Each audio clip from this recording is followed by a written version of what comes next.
full force to the Eagles' nest here on a perfect night for football in the Division II Region 7 semifinal. Big Walnut continued to roll with the 43-0 victory over Walnut Ridge last week, where the defense put up 4 sacks and 3 interceptions. For the first time in a while, though, they're facing a very formidable foe in Canal Winchester, who matched Big Walnut's 10-1 record with the Eagles and earned a bye as the 4 seed in Region 7. I'm Bryce Coder, and I'm very proud to be joined in the booth by my very good friend all the way from fabulous Las Vegas, Tanner Hale. Join us for the Helpline Delaware and Morrow Counties in 988 pregame show coming up next.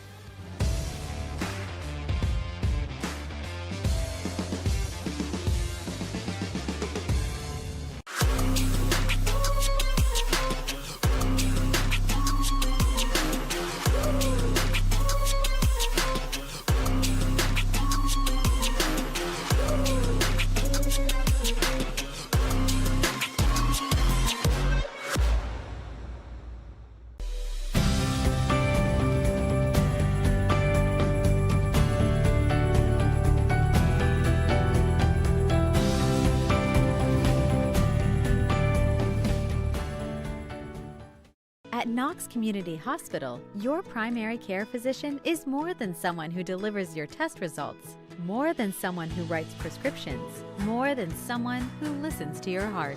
We are your healthcare partner who takes the time to know you, listen to your concerns, and provide you with expert personalized care to make and keep you well. Because to us, you're more than just numbers on a chart. You're a neighbor and a friend. Knox Community Hospital, in the community, for the community. Live and free coverage of Big Walnut Athletics, proudly presented by the Sunbury Fraternal Order of Eagles, serving the community since 1898. Take a look at all the action from Friday Night Football right here in North Central Ohio with great analysis, highlights, coach interviews, and so much more every single Friday night right here on the OH Report.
Coder and Tanner Hale here for the Helpline of Delaware and Morrow Counties in 988 pregame show. And we've got a very good one for you coming up tonight.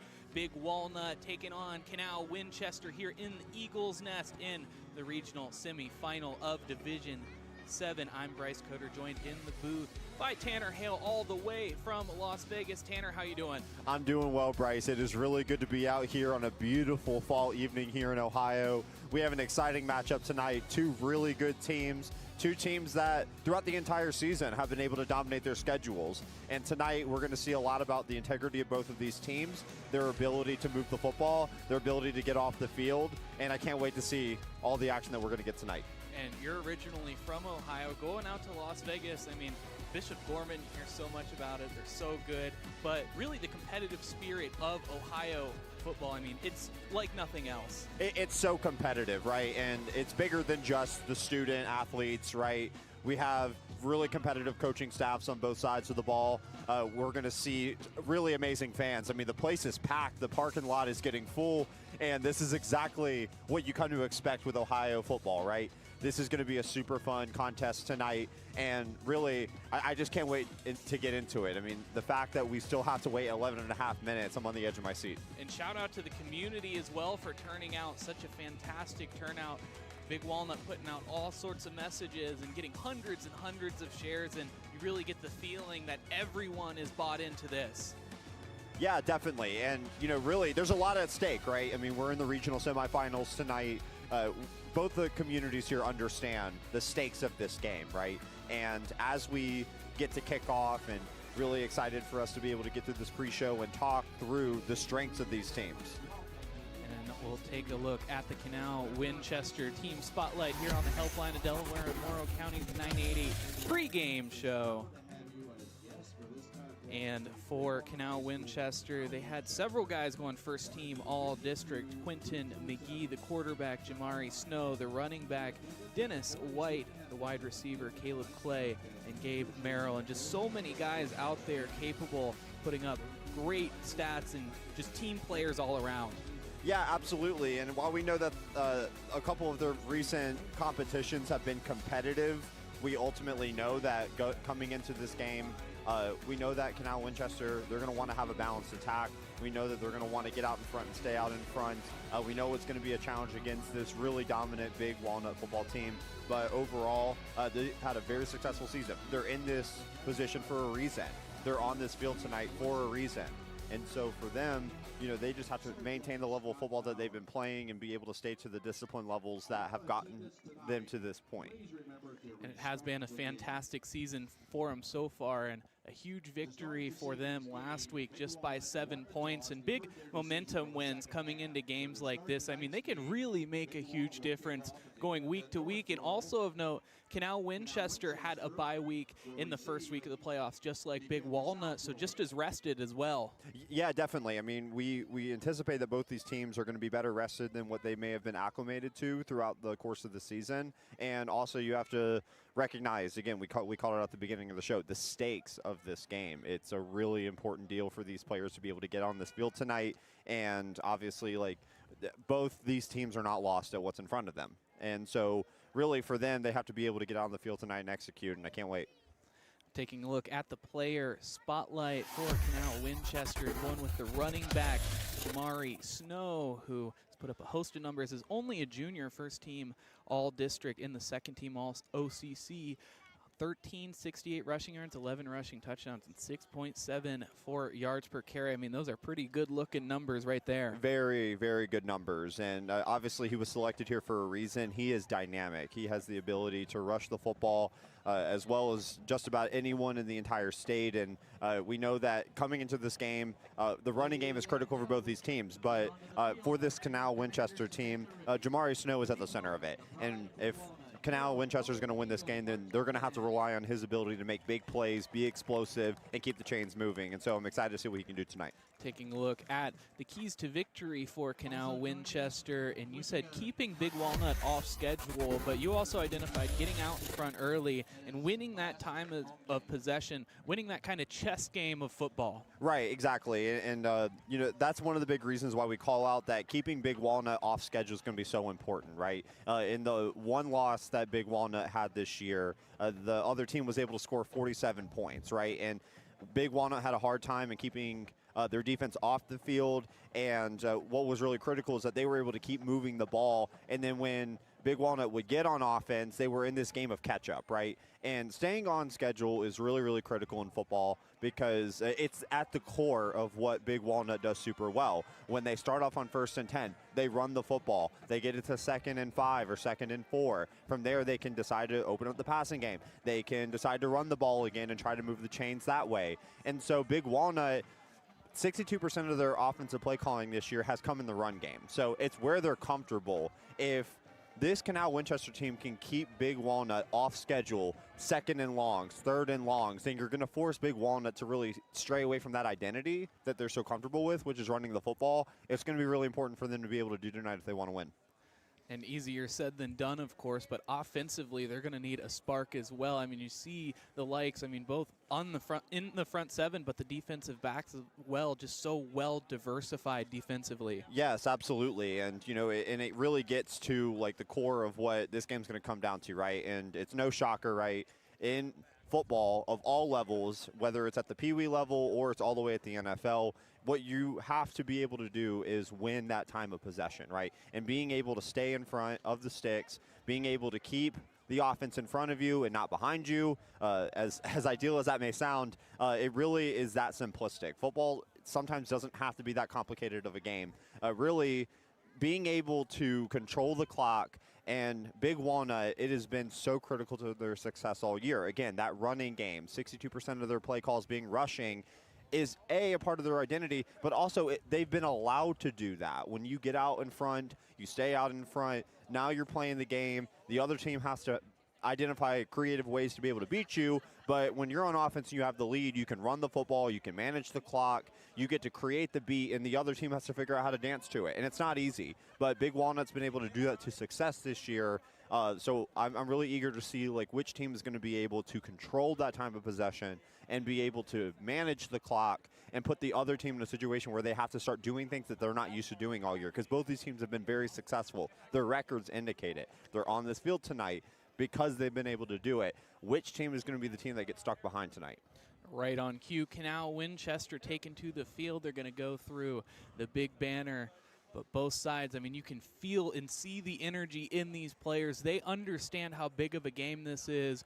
And Big Walnut, they really, really feel like they have the upper hand. It would be a tough one for them to lose. Yes, definitely. And as you call about the atmosphere tonight, we're looking across the bleachers right now. You could drop a pin as far as how all these fans feel. Both of these sides understand what's at stake. And, you know, they're going to run onto the field. Something that, obviously, it would be like cheating on an exam, right? To give a takeaway that applies to both teams, but something that has to be called out, and this is so specific to playoff football. One team tonight is going to get to move on. The other team tonight is going to be told that they have to go home and that their season is done. The first 5 minutes of a football game this competitive is going to be about emotion. The jitters are in the air. They're going to want to come out, create that big turnover, create that explosive play, get on the board first, give something that, you know, for Big Walnut's case, that gets the crowd excited. And for Canal Winchester, you're going to see that they're going to want to quiet this crowd and get their own crowd mobilized. But that's the first 5 minutes. The rest of the 43 minutes is about logistics, it's about discipline, it's about play calling, X's and O's, and Jimmy's and Joe's. And so that's going to be really important for both these teams. Taking a look at the team spotlight for Big Walnut as they take the field. A fantastic season so far, 10-1. The conference champions, 7-0, 38.1 points per game for them. And take a look at this, folks, 8.1 points per game against. Fantastic job on defense, 36 rushing touchdowns to 18 passing touchdowns, 21 sacks defensively, and 16 interceptions total. I mean, what great numbers there. Taking a look at their last 3 games, Walnut Ridge picking up the victory 43-0 against Westland. It was 56-0, and Dublin Scioto 35-6, just trouncing opponents. Yeah, absolutely. Some of the key numbers that stand out here, right? 25 takeaways, 69 tackles for loss, 21 sacks. I mean, we talk about how Canal Winchester needs to be able to keep Big Walnut off schedule, but really it's going to come down to Big Walnut's ability to keep doing that. Conducted by Joe House, choir director and assistant band director at Big Walnut High School.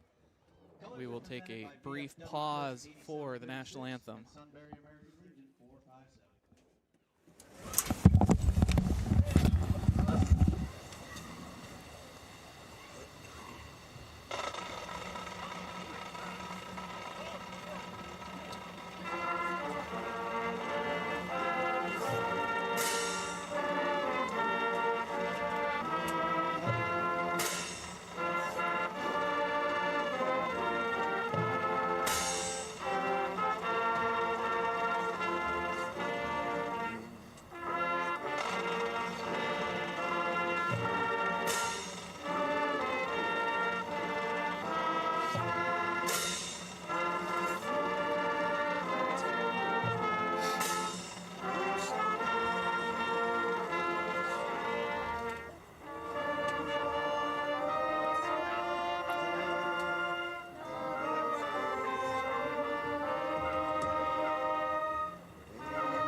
Getting ready to get underway. National anthem out of the way. We will take a look at our player spotlight here on our Helpline of Delaware and Morrow County's pre-game show. And tonight we're going with Brody Hatfield, the senior wide receiver and defensive back. I mean, such a strong showing every time he's out. He's so fundamental to what this team does. And when he's having a great night, it seems like everyone's having a great night. What a great player to have on your side. Yeah, absolutely, Bryce. And, he really is, in a lot of ways, the metaphorical glue that can help keep this team together, especially in a critical playoff game like this. What makes Brody really important tonight is, and it speaks to one of the major takeaways that we're going to have for Big Walnut, is their balance, right? They have to be able to maintain that balance. We know they love to run the football, but they're also going to need to be able to open up the passing game. And with him being the leading receiver on this team as well, he's going to have to get open. He's going to have to create separation on the line of scrimmage. We can expect Canal Winchester to run press man, run these complex zones to be able to try to keep that receiving game in check and try to reduce them to a one-dimensional team. Big Walnut can't allow it. Brody Hatfield is going to have a big night. We anticipate that he very well can, but it's really going to come down to not just his contributions on the offensive side, but the defensive side. Him maintaining really stellar play on both sides is going to be critical to this team tonight. Taking a look at the keys to victory for Big Walnut. You said a balanced run-pass game as well as the short defensive shifts, and you talked about it a little bit already, but your defense, you want to spend as little time as humanly possible trying to spend dominating that offensive time of possession. That's right. And, we talked about a takeaway being really like maintaining that level of balance and maintaining that ability to pass the ball, run the ball effectively, situational football, being able to get yardage when you need to. But really, this balance is going to be really important as we get deeper into the playoffs and as Big Walnut's going to get tested. They're going to start seeing better defenses. They're going to have to be able to do both. And Owen Piles kicking it away, and we are underway here in the first quarter. And Canal Winchester will be the return team. Big Walnut winning the toss chose to defer. And Bryce, I'm really anxious to see how this first possession is going to go. You know, something that we talked about in the takeaways is these short defensive stints. And it's something that Big Walnut's been able to do successful this year, right? On an average of where they're scoring 38 and limiting to another team 8 points a game, single-digit numbers. This front seven, this is a front seven that puts you up against the locker and makes you give your lunch money. This front seven is very, very good. They're going to need to be able to play well and be able to control the line of scrimmage. And first play of the game, a man on either side. Hands it off, cutting back, has a running room. Jackson is brought down deep in the backfield and the tackle for loss on first down. Yeah, Bryce, excellent pursuit angles. You watch as he's going to be able to hand the ball off, and he notices there's no gaps. They penetrated all of the gaps. So when he tried to bounce outside, really excellent pursuit angles run there. Excellent defense there by Big Walnut. Quentin McGee, the quarterback, has 3 wide receivers. Went with the hard count. Getting the play now. Coming set. The snap, back up the gut, a little bit more successful this time, but only a few yards as it brings up 3rd and long. Yeah, and what was fascinating to me on that play, Bryce, was Big Walnut had 3 linemen in the dirt. So you have 8 others up, and you notice that the quarterback looked back at his own team's coaching staff and said, hey, like, I'm not recognizing this look. And that can be very, very baffling to a quarterback. For him to be able to notice that was impressive, but Big Walnut there was able to run a really complex scheme. Going with a similar look offensively, sending Snow away. They'll look towards the sideline as he cuts back over the middle on the slant, brought down near the first down marker, but I think it's going to be just short, and they do rule it about a yard short. Brings up 4th and 1. So you notice on the replay, the running back, he's going to take motion out left. They're going to run a soft zone. They're just trying to keep him in front of the sticks. He might, if he was able to just catch the ball and turn straight up, had a shot to be able to cross that line, but he went instead towards the middle of the field. Now we're going to see a punt. So 4th and 1, well inside of their own territory. Probably the right move here. Only 2 minutes into the game. There's so much more to be played. Yeah, I mean, and the analytics very well here could have said go for it, but ultimately this is going to be a long game. It's a marathon. Sometimes you just got to play the field position game. Brody Hatfield back to receive it, but it's going to be well short of his position by about 15 yards down at the 39, and that's where Big Walnut will begin their first drive of the game here on first down. And it makes it a Marla Evans Insurance Agency first down for the very first time this season. Very happy to have you. And Bryce, this is going to be something to look out for here on this first drive. You know, they were able to get a stop. They weren't getting the ball first, so now they know they're getting it to start the second half. Here, you can really play the field position game, and I think it's important that as they're starting the ball off on the 40-yard line, again, goes back to our takeaway, staying on schedule. Don't be surprised if you see a run here to start off the game. Pollock in motion. They'll look to the air. Stumpf looking to Burley. Burley, the completion, crosses the 50, hurdles him, and at one offensive play, that's all it takes, and Nolan Burley has himself a touchdown on the reception. Oh my goodness, Bryce. This is terrific, right? So, I mean, we called out that they very well might be running here. They actually just defied what we all were thinking in the stands, and they decided to pass the ball here.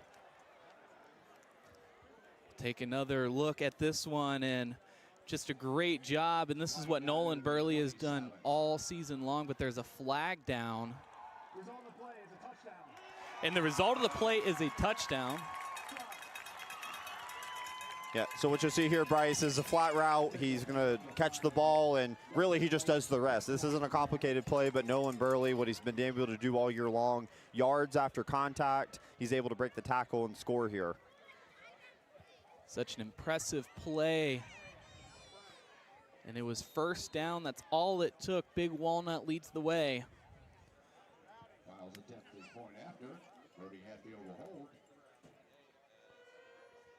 And the point after splits the upright. 7-0 Big Walnut. Stay with us.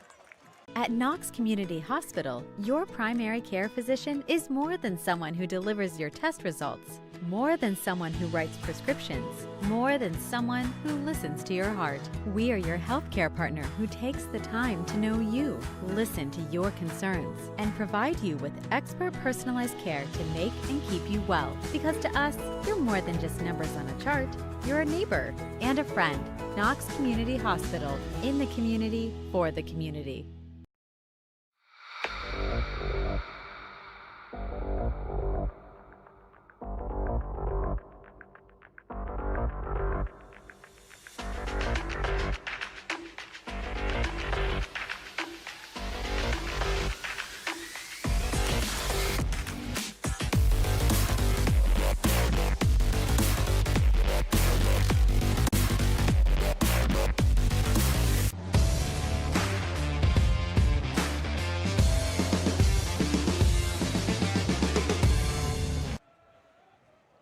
No time at all, and Big Walnut is in front.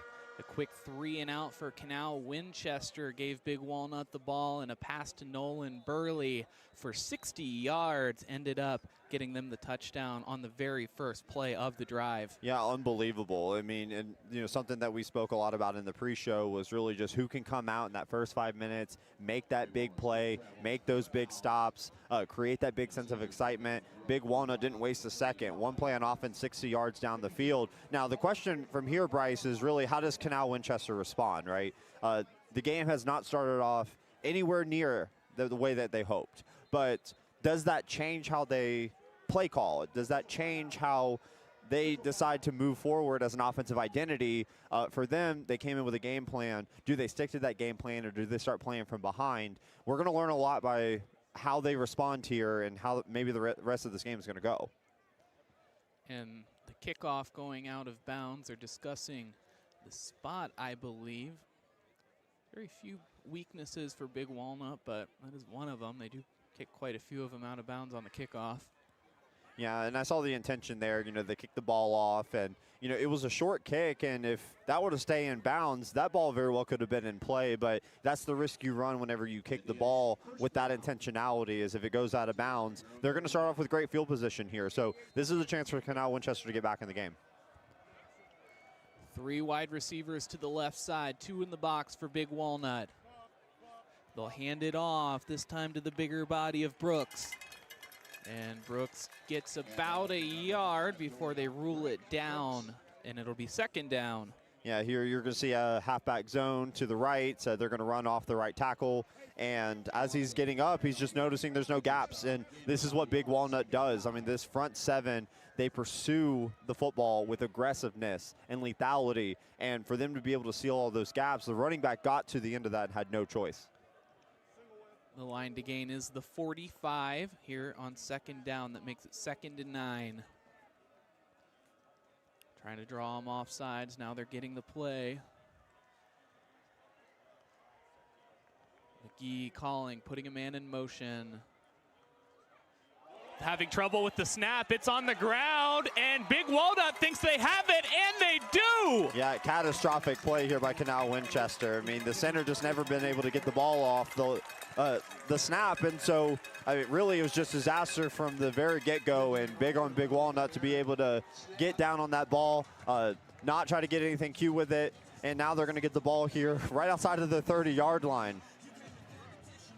And so on just the 5th play ran by Canal Winchester, the 2nd drive of their game, a fumble, Big Walnut jumping on top and starting on the 35. Well inside of Canal Winchester territory. Wide receiver on either side of them, Hatfield on the left, Rigg on the right, Rigg in motion. Man on either side of him, hands it off to Burley. Burley lassoed down. That'll bring up 2nd down. Yeah, what you notice here, Bryce, so they're going to send a receiver in motion to the left, which this is supposed to just be eye candy. This is supposed to be distracting, and the defense is looking over. Canal Winchester keeps their discipline here, and they're able to fill the gaps. Great work to be able to hold the line of scrimmage and be able to create a short yardage gain. So we're looking at 2nd long, and this is exactly what Canal Winchester needs to do to be able to keep them off schedule. We talked about it all throughout the pre-show. And now on 2nd down, they're able to gain 2. Last play, Rigg is drilled as he's crossing over, but he holds on to it. It makes it 3rd and short now. 3rd and 2 to be exact. The line to gain is the 25. Yeah, nice catch here by Jack Rigg, and you're going to watch a soft zone. He's able to find the soft spot in the zone and be able to catch the ball. Not a lot of room to be able to get up, but what they do is create a 3rd and short. Now, the question is are they seeing this as 4-down territory, or are they going to be able to take a long shot here? Really, we're going to learn a lot by this play calling.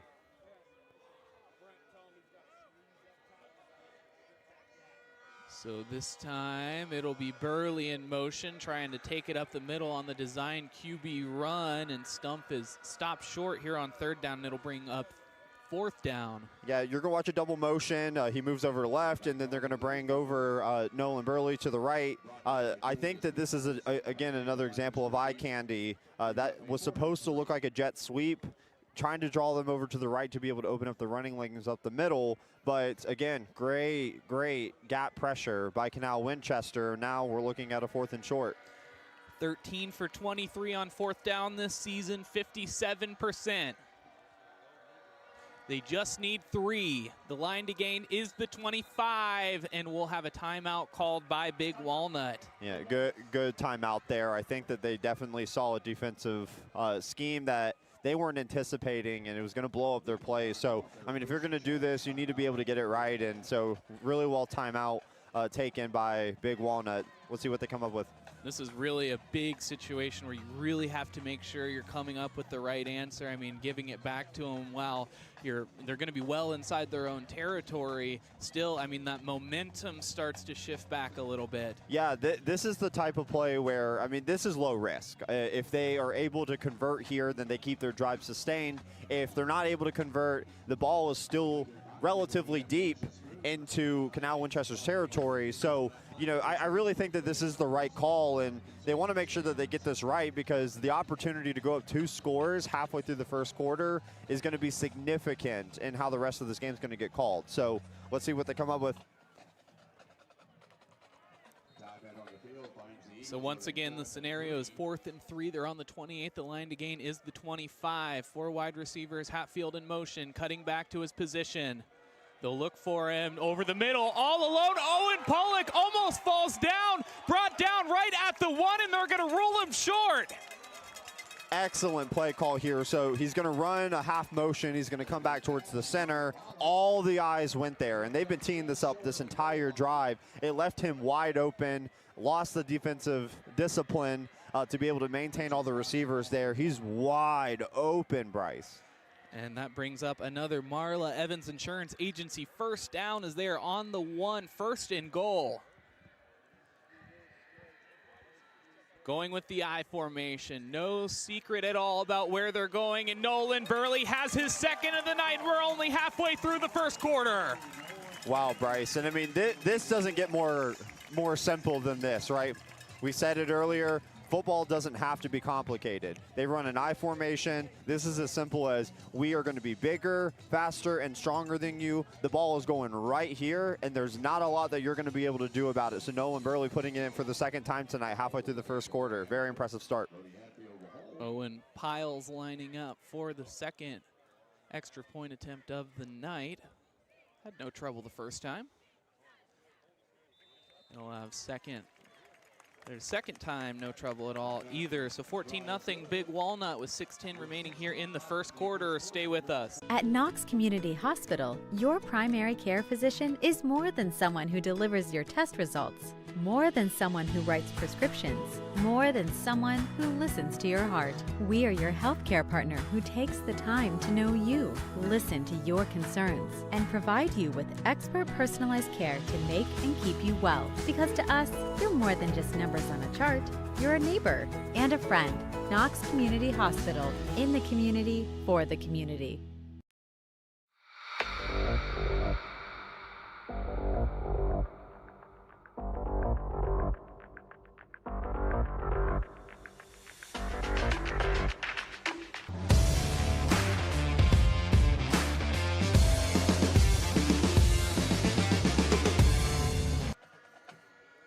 Back back here in the first quarter, and a little more of the same as Big Walnut picking up a huge touchdown. Owen Pollock all alone on the slant route, and the tight end picked it up for 34 yards before Nolan Burley punched it in, and on the kickoff, they're excited. Yeah, I mean, this place is fired up, Bryce. We can feel the energy literally in the crowd. They are getting excited. They are invested in this game the way that the players are. And this is what winning football looks like, when it's not just the players that are involved. All of the fans are involved. The coaches are involved. The marching band's involved. The cheerleaders are involved. Everyone is sharing a slice of the pie, and this is looking as good of a start as you could possibly ask for in a playoff football game as big as this one. And so McGee having trouble with the snap last time, looking to right the wrongs of the previous possession.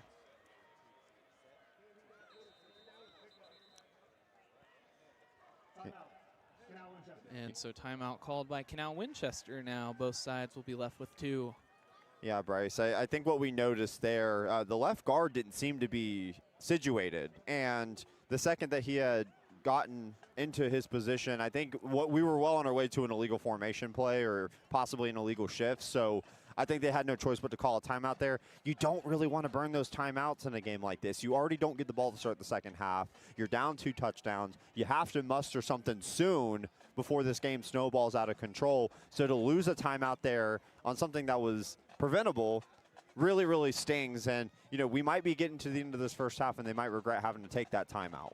And Quentin McGee, the quarterback, actually the one calling that timeout. You've got to love the situational awareness from a quarterback to be able to recognize that situation, you know, kind of a complex rule in real time, and say, let's not take the penalty, let's just take a little bit of time to figure this out. Yeah, sometimes the best play that you can call as a quarterback is a timeout. So, I mean, it was the right call, just unfortunate they had to use it. Up the gut, the spin move. And brought down. Snow able to pick up a few. They get some positive yardage as it's now 2nd and medium. Yeah, they got to get Jamari Snow involved, and he was our player spotlight on the Canal Winchester side for a reason. He's dynamic. They've really got to get him going. He's not been able to get open gaps in this game, and we know that this is something that Big Walnut really takes a lot of pride in as a football program. But, yeah, he tries to go up the middle. He's able to squeeze out about 6-7 yards, and so really impressive work. Now packing it in. Snow taking the carry, but it's another fumble. Big Walnut jumping on top of it, and the motion says it's the Golden Eagles football. Yeah, I wish I knew what to say, Bryce. This is just really, really undisciplined football when it comes to sustaining the football and being able to keep it out of harm's way. They are getting this Big Walnut defense off the field, but for all of the wrong reasons. And, you know, I really respect that they are trying to keep disciplined in their game. Jamari Snow's had a big year. We know that he's needed to be able to break out in this game for them to have a shot. But 2 lost fumbles there. Really, this is just the type of stuff that is backbreaking for a football team, and they have to be able to clean up these mistakes if they want to be competitive in this football game. So now back to the line of scrimmage. Offense back on the field. Talk about quick defensive shifts for Big Walnut. Yes, oh my goodness. I mean, and this is something that they've prided in themselves all year long, but they are putting the offense in terrific situations. The line drive throw. Brody Hatfield makes a sliding catch for the completion. Yeah, really excellent throw. He was able to maintain his pocket presence. He went through his checkdowns, and through the zone coverage, he was able to notice this skinny post that Brody Hatfield runs. Great catch. It's going to put the ball right inside of the 10-yard line. They're in business on this drive. Chalk up another Marla Evans Insurance Agency first down. And it's 1st and goal on the 8-yard line. Hands it off to Burley, looking to the outside. Burley, give him number 3.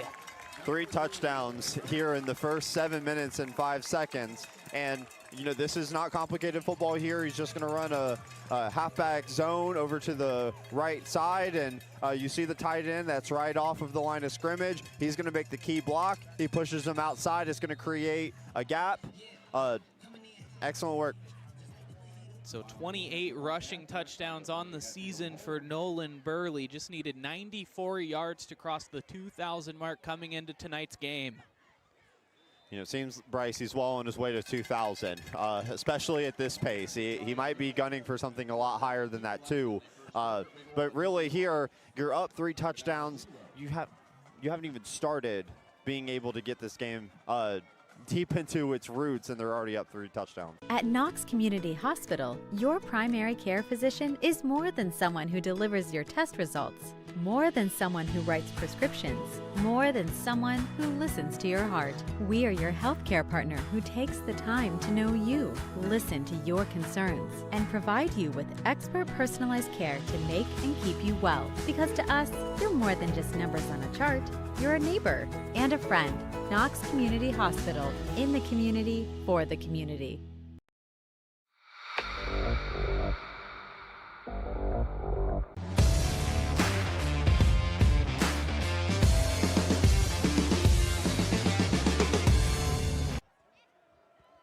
Big Walnut football here at the Eagles Nest. We're still in the first quarter, 4:52 in fact remaining, and Big Walnut has a 21-0 lead over Canal Winchester, and amazingly with a 21-point lead, they have only run single-digit plays on offense. Yeah, I mean, this is about as dynamic on offense as you could have asked for, and you know, they've been able to keep the integrity of the game they've wanted to run. They're running the football with ease. They've also opened up this pass game, and that's going to take even more pressure off of Nolan Burley when a team is as explosive running the football as Big Walnut. It's easy to say, well, let's just stuff 8 or 9 defenders in the box. But when they're able to open up this pass game, you have to be able to respect both, and it's really complementary football, and that's where that term comes from. You have to respect that the ball's getting thrown. You also have to respect that Nolan Burley can break one any time, and he's already done it 3 times tonight. So now on first down, 2 fumbles holding Canal Winchester back. They'll look to the air. McGee over the middle. Instead, it's intercepted. Big Walnut coming up with yet another turnover. Yeah, you're going to see the quarterback here on the replay. He's going to roll to the left, which is designed to try to move the defense over to the left, and he took a long shot to be able to make up. I mean, this is the gambler's fallacy, right? When you're down, now you got to chase your losses, but when you do that, you end up costing yourself even more mistakes. So, granted, this is going to be the worst field position that Big Walnut starts on tonight, but now you're not even getting the ball past the 40-yard line with any remote ease. And now you're going to see Big Walnut again get their hands on the football. This is their 4th possession. They didn't even start the game on offense, Bryce. Taylor, 9th interception on the season. Was leading the OCC for most of the season. May have even ended that way, working it across the first down marker, and it makes it another Marla Evans Insurance Agency first down. Yeah, you're going to see play action here. He's going to play action to the left. You're going to see a curl route. He's going to go right to the sticks. He finds the soft spot in the zone. Delivery was excellent. Good ball placement. But an ineligible man downfield will back him up 5 yards, so it'll be 1st and 15 instead of 1st and 10 downfield. Yeah, Bryce, and this is really where, you know, football has taken on such an evolution. Right now in an era of football where there's so many RPOs and play actions, and you have to understand that your responsibility as a lineman is to know where the yardage is. The snap, giving it to Burley, shakes and bakes, breaking free, sees daylight, on his feet, gets it close to the first down marker, short by just about a yard. Yeah, and this is really good gap penetration by Canal Winchester. I mean, this is really good work, but Nolan Burley, he's so incredibly patient, and this is something that we've noticed in this Big Walnut team all year long. He's patient, and good running backs, they don't just explode at any given notice. What they do is they wait, they're patient, they wait for the assignments to come together, and from there they're able to know how to be able to start chopping their feet. Excellent work. He made up nearly all the yardage. So now on 2nd down, 2nd and 2, line to gain 35. A quick pass is batted down by the defensive lineman. Yeah, and I thought the receiver here, I think he was just trying to go a little too deep. So what you notice here is Owen Pollock. He's going to run this slant. He, I think, took a step or two further than what he needed to, and so the quarterback really had to put more arm into it to be able to get it over. When you wind that arm back, you're just making yourself at risk of deflections. Great work by Canal Winchester. Now it's 3rd down, 3rd and 2. Trying to get a free first down on the hard count. Now for real, 5 on the play clock, the snap, and we have a flag thrown. Yeah, we're going to see a false start here. There's a little bit of movement on the line. Taking another look at that one on the Reichert Express Used Cars Sunbury Instant Replay.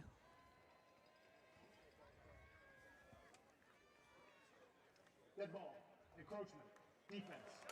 Oh, so it's a defensive penalty. Yeah, Big Walnut was flagging that they thought that he may have encroached and he had crossed that line, which caused that lineman to jump. And so they pled their case to the official. They got it.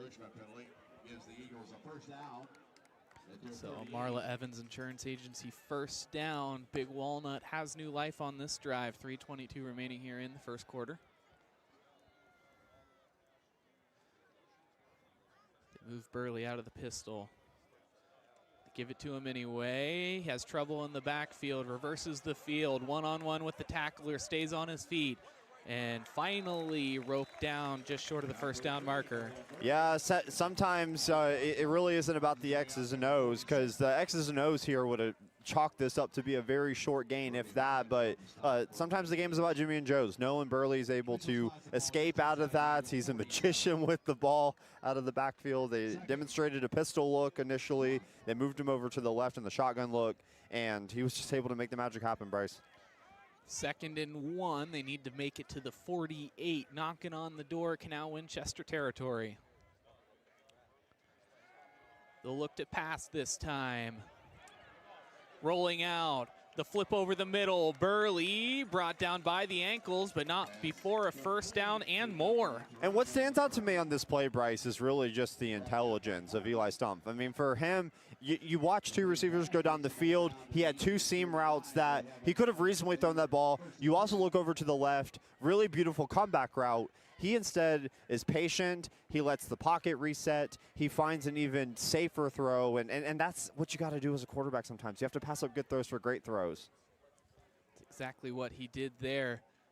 Now inside of Canal Winchester territory, he'll have to step up as he senses pressure. A long flag thrown towards the defensive backfield, wrapped up and brought down. Not sure who got the reception there. Brody Hatfield, so we'll see what the officials say. Yeah, Bryce, I think this is going to end up being defensive holding. Pass to Brody Hatfield. Flag down on the field.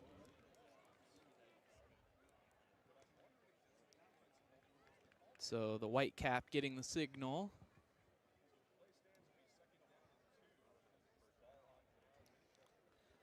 Talking this over with Coach Krager. We have a call.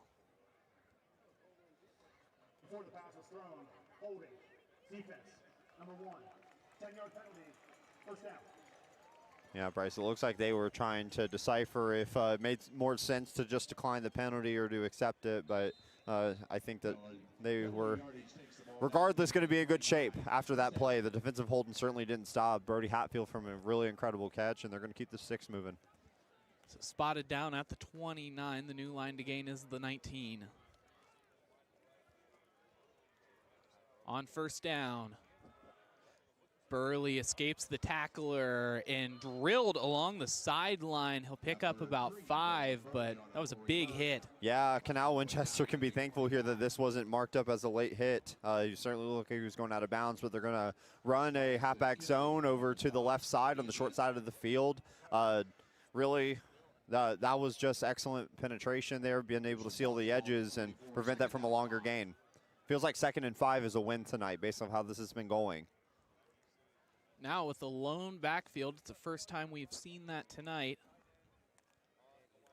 Just one linebacker in the box, the middle linebacker. It's Dallas Beal trying to make the reception, but he's forced out by the tackler. Yeah, and Eli Stumpf here, he's going to immediately take a look to the left. This is a 1-read pass play. He's going to fire the ball out, and he got it out quick. I mean, it was a good release, but really you have to credit Canal Winchester here for being able to push him out of bounds. That defensive awareness to realize, hey, I'm not going to be able to close in on the ball, but what I can do is be able to use my momentum to push him out of bounds to prevent from that being ruled a catch. So they're able to get this to 3rd and 5, which this is where they've needed to be tonight versus some of these 3rd and 2s, 3rd and 1s. Now on 3rd and 5, A lot of trouble, able to stay on his feet through this one, but not through the second, as it'll be 4th and long after the sack. Yeah, and you're going to watch here, it's a delayed blitz. It wasn't initially schemed up to look like it was going to be an all-out blitz, but they end up bringing in that linebacker. He shoots through the gap. It's wide open. It forces him out of the pocket. Now, the smarter decision there in hindsight would have definitely been to just dump the ball away. I know he kept his eyes downfield. You train quarterbacks to do that, but ultimately they took themselves out of a position where this could have been a 4th and 5. Instead, they're back where the original sticks were, and I mean, it looks like they are going to continue to go for it here, but I think they're regretting not making this a little bit shorter. 60% nearly on 4th down, 3rd down, having trouble, 33%.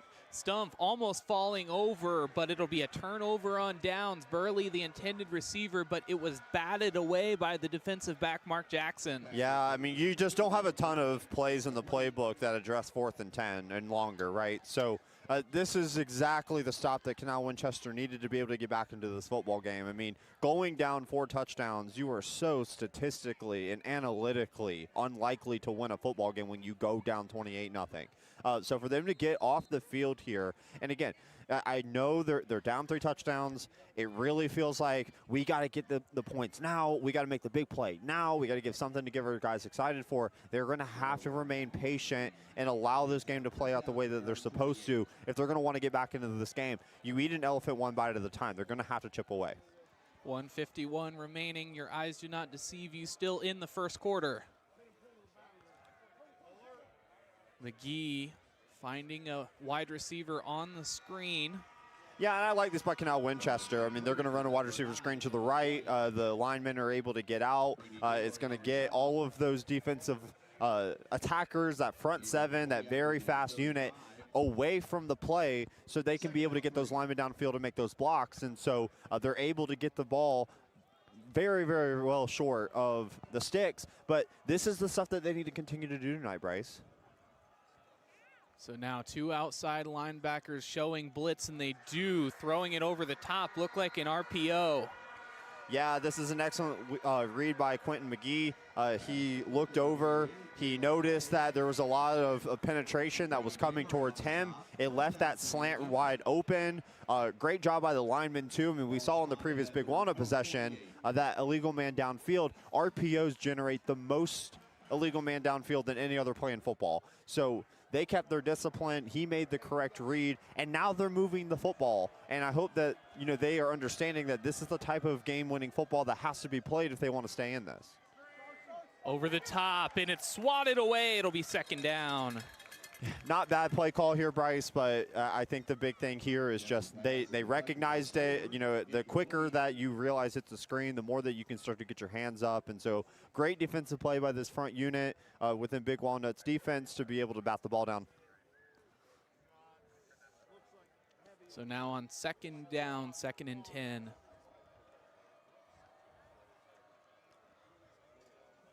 No luck on the hard count. Now just 10 on the play clock as they're still getting the play.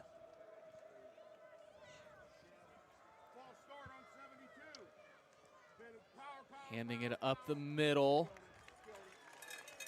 but thwarted as he gets nowhere, just back to the line of scrimmage. He may have even lost a yard. And something that was noticeable on the replay, Bryce, is whenever they move the tight end to the right side, you notice that the defense shifted.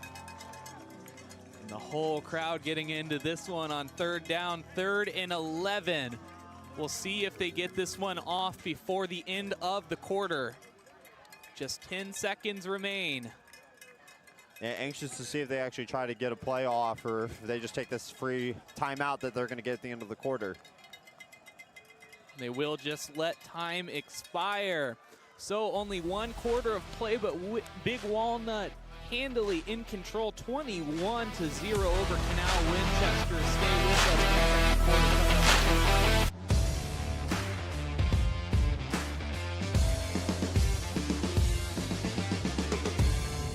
At Knox Community Hospital, your primary care physician is more than someone who delivers your test results. More than someone who writes prescriptions, more than someone who listens to your heart.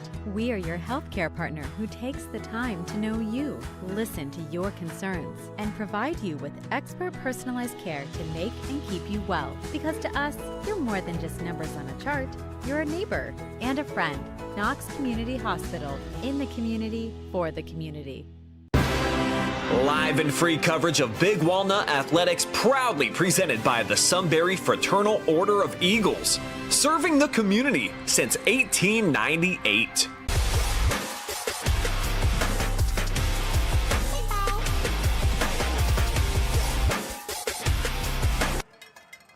A huge third down, 3rd and 11 as we begin the second quarter. We'll look to throw, almost intercepted, but it'll be 4th down and long as it's blocked. So when they went in motion here, Bryce, you notice that it initially looked like a man look. And so I think that he anticipated that he was going to have his receiver open in this man look. They actually ended up running this really complex zone, and the quarterback's timing was completely off from the second that he noticed that. So they were able to get their hands on the football. 4th and long. I know they don't want to punt, but they are put in these situations by Big Walnut where they have no choice. So now on 4th down, they'll have to punt. A high snap, has a little bit of trouble with it, but he's able to get it away. Brody Hatfield, the one back to receive. And at the 22 is where it will be downed. That down by Jerome Kennedy. Big Walnut will get started. Yeah, something that you can notice there on that punt, Bryce, is, I mean, you see the returner when you hear on TV or you hear in sometimes these games, you'll hear the returner yelling poison, poison, poison, or Peter, Peter, Peter.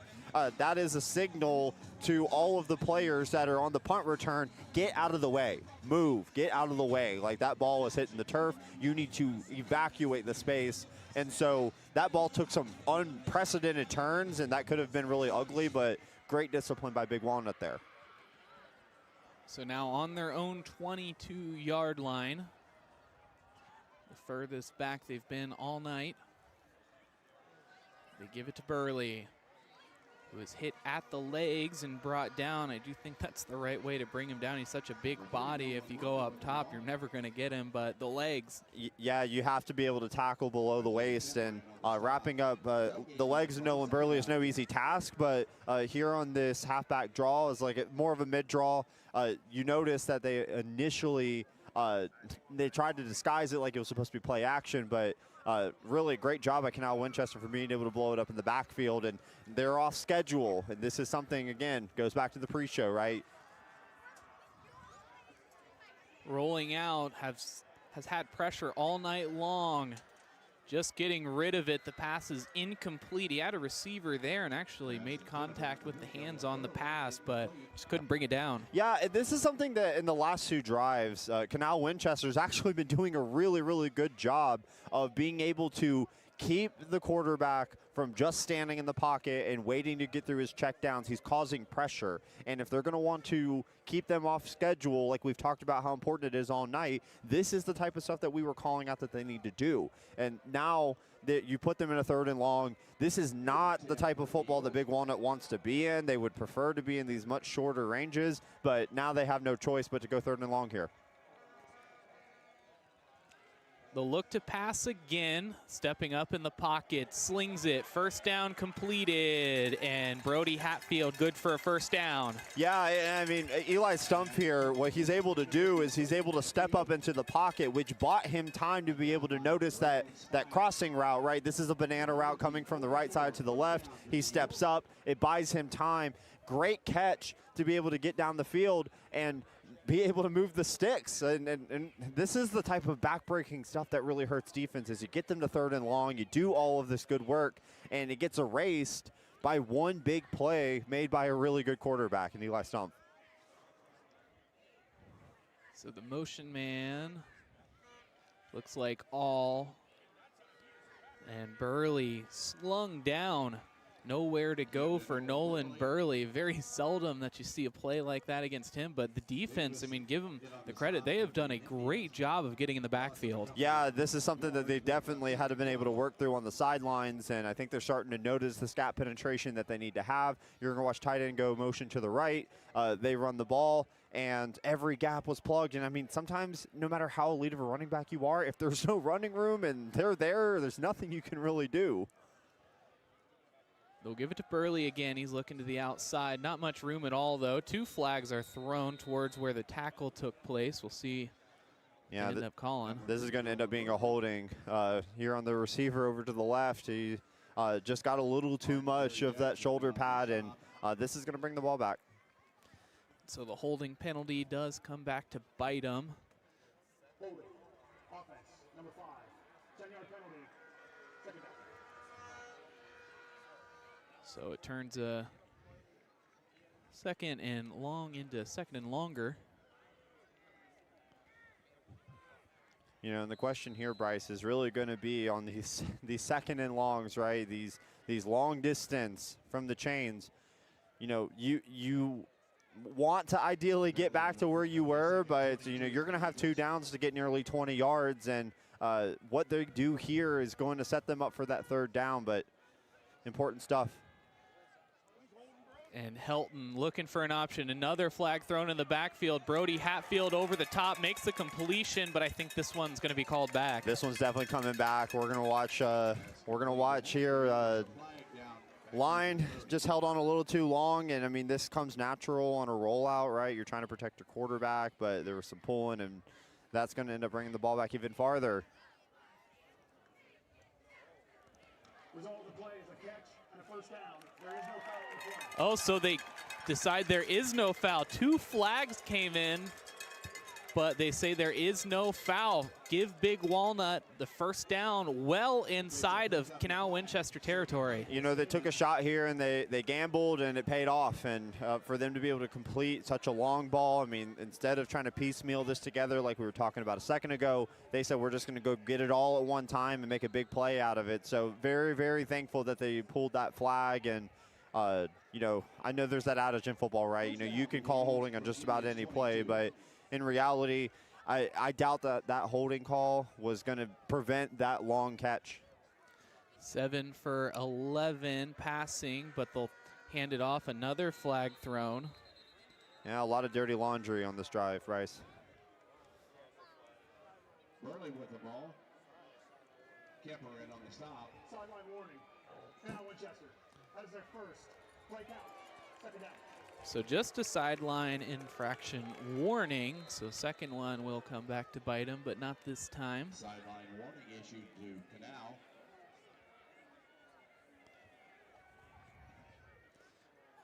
Really making Nolan Burley work. Coming into tonight's game, he had 10.5 yards per carry, but it's been a lot more limited as the defensive line of Canal Winchester has been strong. The pump fake. In trouble. This is going to be a long, long sack, losing about 23 yards. Yeah, and this is where quarterbacks they're in no man's land, right? The play blows up immediately. They're able to rush the edges. They penetrated the interior of the offensive line, and you notice he did that pump fake like he wanted to either throw it or throw it away. But when you were in those situations, you risk turnovers. He had no choice but to take the sack, and that really, really stings, and that frustrates quarterbacks to no end. But you have to give credit to this Canal Winchester defense there for creating this 3rd and long. So 3rd and 24 is what it officially is. The 22 is the yard to gain. Quick snap, quick pass. Dallas Beal makes the completion back towards the original line of scrimmage, which puts him probably in field goal range, but it'll be 4th and 8. And it looks like they're going to keep the offense on the field. At least we've not seen any movement otherwise. So, I mean, at the first quarter, you saw them go for it on around 4th and 10. They weren't able to get it. So I think even in that moment there, they just decided, let's go ahead and make the adjustment we need. Stumpf 8 for 12 on the game, just crossed the 200-yard mark passing. You know, and Big Walnut's not been in a lot of situations this year where they've had to kick field goals. So you also want to take this opportunity. You have this big lead. If you maintain it, you're on to the next round. So this is good practice. Owen Piles from 37 yards. And they say it is no good. Yeah, just hook the ball a little bit to the left. I noticed, Bryce, there, it wasn't certain that they were able to get the laces out, which is really important for a kicker. You have to be able to establish that ball, put the laces out so the kicker can drive the ball accurately without any interference. I don't think they even got the hold there as well as they would like to have, and that type of stuff throws the kicker off. So, they went for it on 4th and long. On the drive previous to that one, they didn't get it. They tried the field goal there. So as the night progresses and they're in these types of drives, it's going to be interesting to see how does that affect their play calling if the field goals aren't landing and the 4th and longs are too much to stomach. So with one blocker, they'll pass. Cutting back, almost intercepted. Brody Hatfield was there. Yeah, and Quentin McGee, I mean, he didn't get through all of his checks. But there is a holding, so it wouldn't.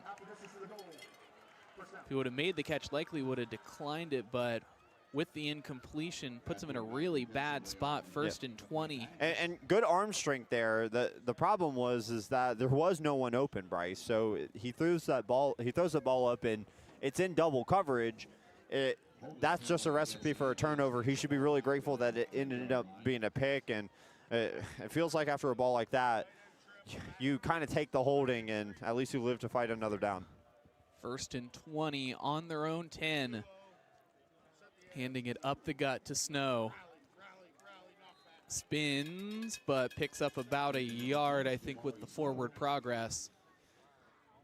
Yeah, and they're trying to get Jamar Snow involved in this game a little bit deeper and try to get this back to 2nd and 15, 2nd and 14, but really, this Big Walnut team all year long, and there's a reason why they've only given up 8 points a game, right? They are really, really good at controlling this line of scrimmage, and they've just not given Jamar Snow a lot of room to run tonight. So this is going to be something that they're going to have to continue to work through. Just 4 yards rushing so far tonight for Canal Winchester, 36 total on the game. Great job on the screen, but a better job of the defense of getting there in time as it brings up 3rd down. Yeah, Bryson, this is known as a halfback slip screen. You disguise the running back as a pass blocker, but he's going to slip out and try to catch this ball when no one's expecting it so he can get upfield. And they ran trips on the left side, so it was reasonable that he would have been able to have the blocking help, but they sensed it out quickly and shut it down. Just 1 first down on the game on 3rd down. 3rd down, 17. If they were able to get it here, be huge for momentum. 3rd and 17, the line to gain all the way up at their own 30. 3 wide receivers to the right. Rolling out. Finding a receiver across the 20-yard line. They'll get about 5 yards short of the 1st down marker as it brings up 4th down. We'll see if they send on the punting squad again. Yeah, and this is a really great job by Quentin McGee for being able to step up. He mobilizes to the right. He is able to identify the receiver, accurate throw, quick throw. And Ramontez Hewley, he catches the ball, and this is a lot of magic that happens by him, right? He catches the ball. He's able to get the ball within 5 yards of the 1st down marker, but they're so deep in their territory, it's just not enough to be able to justify going for it. A high punt, end over end. Brody Hatfield will just call the fair catch, and Big Walnut will begin inside their own territory with 4:59 remaining.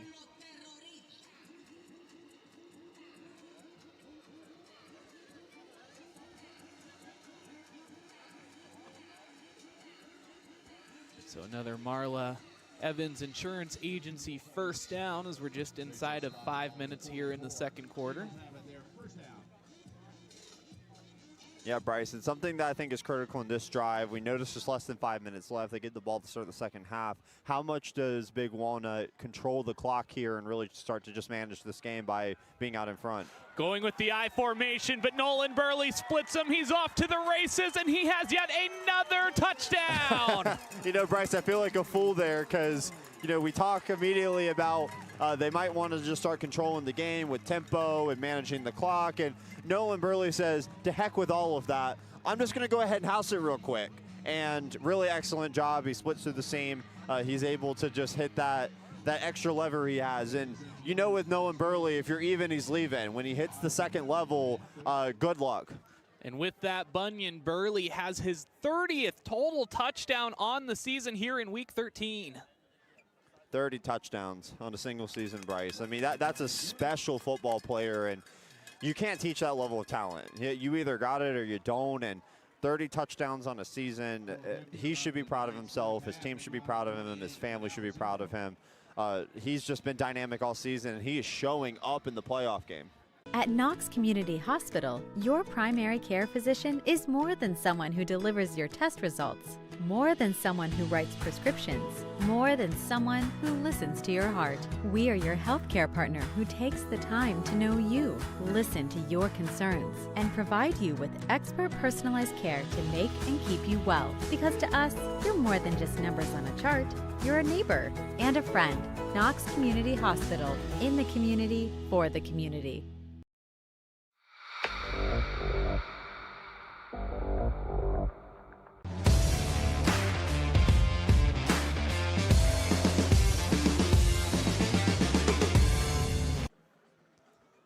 Touchdown number 4 for Nolan Burley, 3 rushing and 1 receiving, responsible for all of Big Walnut's points, 28-0 over Canal Winchester. Cutting back once again, brought down at the 19, so getting back to around the touchback point.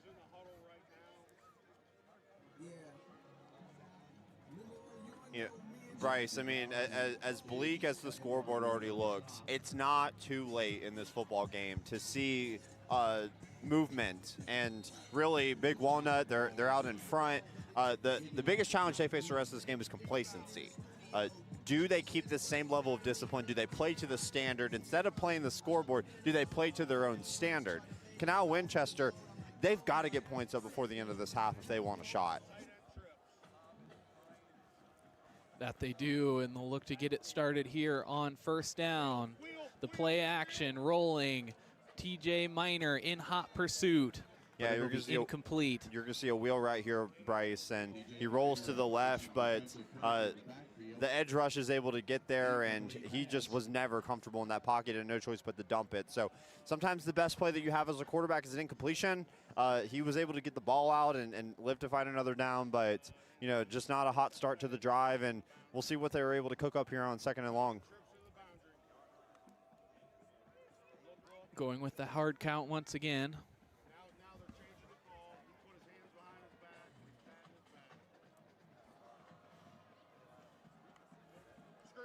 The snap and the throw, a completion. Absolutely walloped. Yeah, big hit here, Bryce. So wide receiver screen to the right.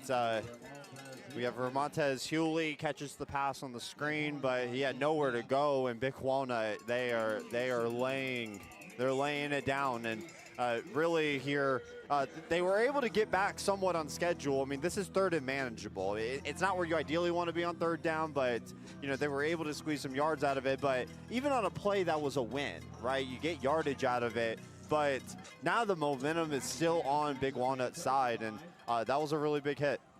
3rd and 5, the line to gain is the 31. On the screen, brought down well short of the line of scrimmage as it'll bring up another 4th down. Yeah, and I mean, they did all the right things. The problem is Big Walnut is a very, very fast defense, and they did not get fooled by all of the linemen that were able to stick out. So, I mean, you know, Bryce, you can get out, and it's nice to have all those blockers, but sometimes one of the biggest giveaways when you run a screen is if you see all the linemen letting you run past you, it's probably a screen. A better punt, this time crossing the 50, and Hatfield will rule it dead at the 46 on the fair catch. It's a Marla Evans Insurance Agency first down, 3:12 remaining here in the 2nd quarter. Big Walnut leading the way 28-0. They're able to pass the 30-point mark, and Canal Winchester still not able to score. After halftime, we will have a running clock. Yeah, and this is where, Bryce, you know, you have 3 minutes left.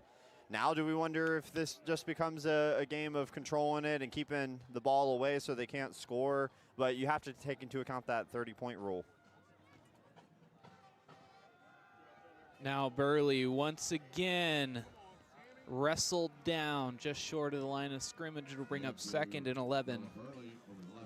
Yeah, Bryson, it seems like one or two things has been happening with Nolan Burley tonight. He's either been able to break through and score, or they've been able to get in the backfield and cause tackles for loss. Now, you know, you want to be able to mitigate it, you know, either to the latter or somewhere in the middle, but really great job to rush the edge there. And I think that this is going to be the recipe if they want to be able to maintain them, but they don't have a lot of time on their side.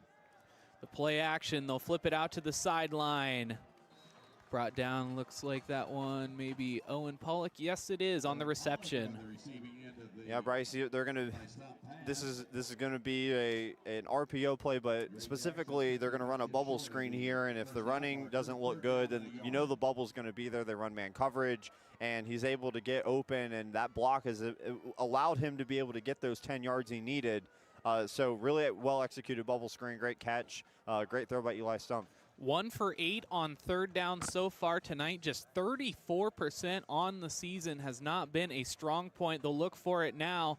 Nolan Burley through the back of the blockers, and he's brought down short.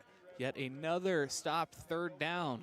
Yeah, I mean, this is go territory. I mean, you don't have a lot to lose. If you don't get it, then it's still going to be on the Canal Winchester side of the field. But if you do get it, you keep the clock moving.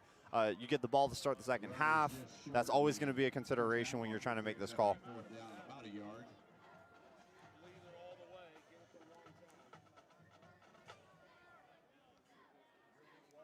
So getting the call from the sideline, just 10 remaining on the play clock. May have to burn a timeout. And indeed, looks like that's what they do, that one planned. So we'll take a quick second to thank our sponsors, Helpline of Delaware and Morrow Counties 988. Are you a friend or family member struggling with depression, thoughts of suicide, or other mental health concerns? Helpline is here to listen 24 hours a day, 7 days a week. Call or text our free confidential suicide and crisis lifeline at 988 or text Helpline to 898-211. Sunbury Christian Church, it's about relationship, not religion. Reichert Express Sunbury, shop Reichert used cars right here in Sunbury at Reichert Express used cars right here next to Tanger Outlets. We're dealing. Stover Excavating Incorporated, residential and commercial excavation services for the greater Columbus area since 2000. Marla Evans Insurance Agency. Knox Community Hospital, in the community, for the community, and Sunbury Fraternal Order of Eagles 3614, serving the Sunbury community, and proud supporter of Big Walnut football. New members are always welcome. Again, the scenario here is 4th and 1 on Canal Winchester's 44-yard line. The line to gain the... We just need to make it 1 yard. 4th down for the Eagles. Lining up in the I formation, following the blocker. Burley gets it, tries to stay on his feet, but brought down by the defensive back, and that saved a lot more. Yeah, Bryce, I mean, this is similar to the goal line we saw earlier, where it's I formation, it's predictable what they're going to do. It's a lot harder to be able to stop it. And so really simple I formation, it's a halfback gut play, and Nolan Burley is able to churn his legs for a 1st down. Once again, another sack, and the story continues to be, while Big Walnut is dominating offensively, the pressure able to get home. And a timeout is called by Big Walnut. That will be their final timeout. We'll take a quick break. At Knox Community Hospital, your primary care physician is more than someone who delivers your test results, more than someone who writes prescriptions, more than someone who listens to your heart. We are your healthcare partner who takes the time to know you, listen to your concerns, and provide you with expert personalized care to make and keep you well. Because to us, you're more than just numbers on a chart. You're a neighbor and a friend. Knox Community Hospital, in the community, for the community.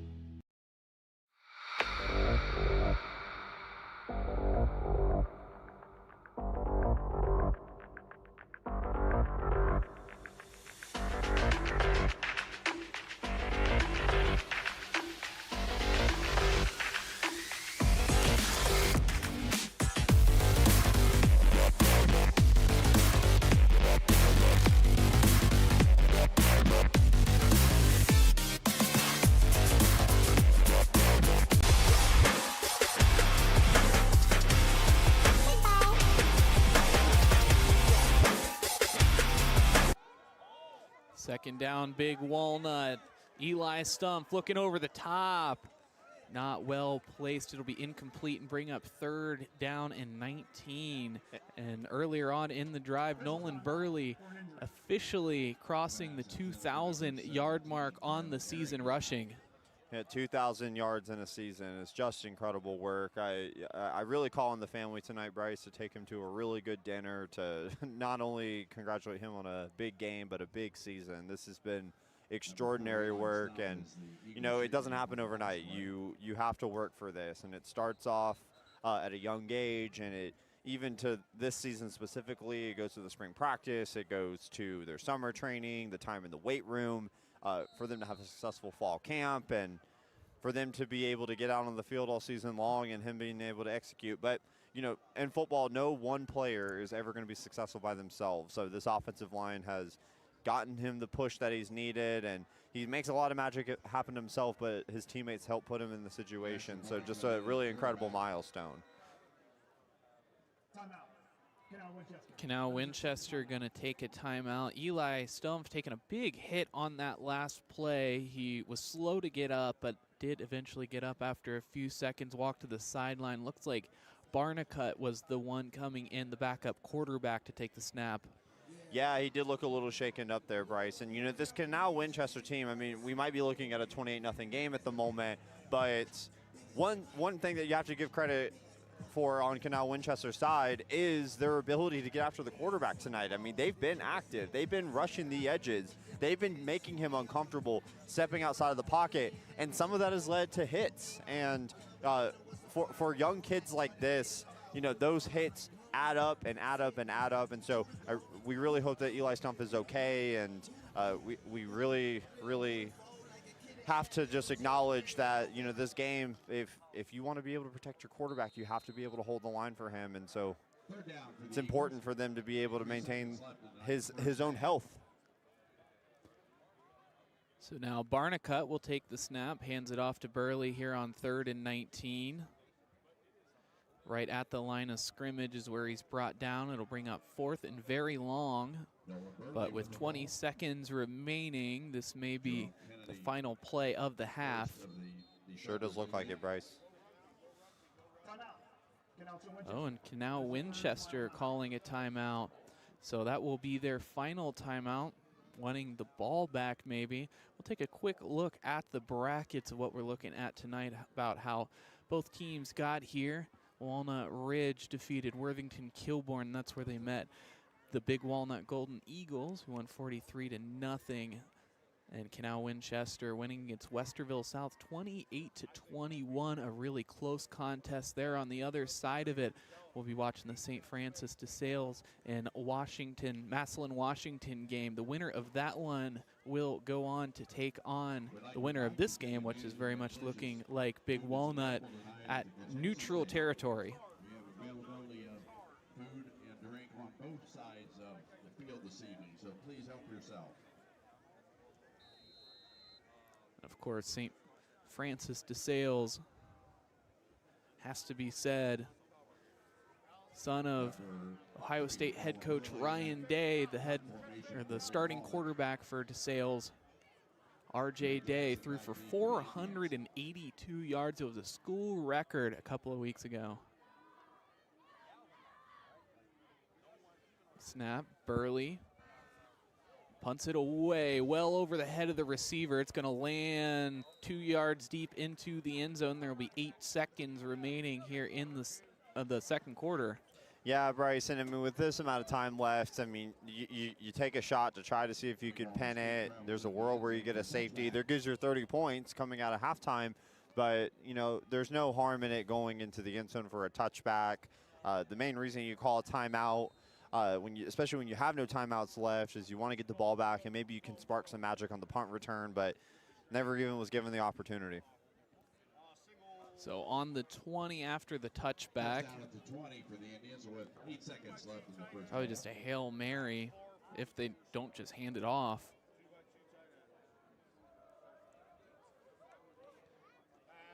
So they will go for, no, not a Hail Mary. They're going to cut back over the head of the receiver. He cuts back to make the grab, but it was incomplete. official has his hat off. I think he threw it Passes in for number 89. as a flag. Montez Hoogley. Flag down near the 10. Maybe a late hit. We'll take another look. It was along the Big Walnut sideline.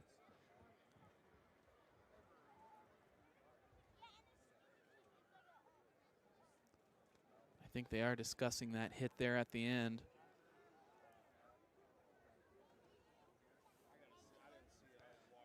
Take one more look before they make the call. Happened at the tail end. The flag was thrown close to the Big Walnut sideline. Personal foul. Defense, number 99. 15-yard penalty. Or first down. We will have one on-time down. So an untimed down. TJ Minor gets the personal foul penalty. We'll see if we can grab a look at what happened. Yeah, might have got a hands to the face there, Bryce. Says, yeah, it's going to give them one more shot here, and, you know, they're going to play pretty deep. It looks like they're very well 20 yards deep. They're sending at least 5 people 15, 20 yards back. Yeah, just looking to clean house, get out of the half as quickly as possible. A throw over the middle, getting a little bit of daylight as a couple of tacklers miss. Lateraling across the field, but a fumble ends the half as they'll just have to jump on top of it. And just like that, Big Walnut leading the way 28-0, and we're at halftime.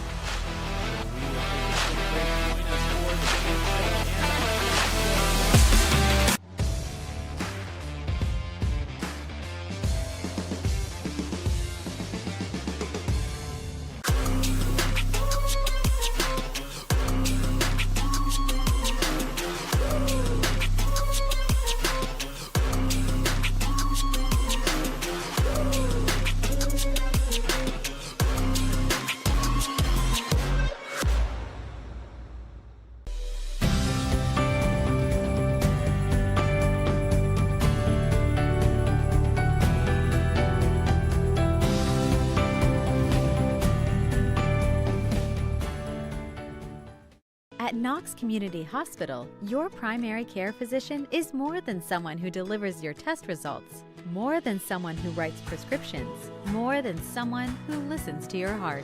We are your healthcare partner who takes the time to know you, listen to your concerns, and provide you with expert personalized care to make and keep you well. Because to us, you're more than just numbers on a chart.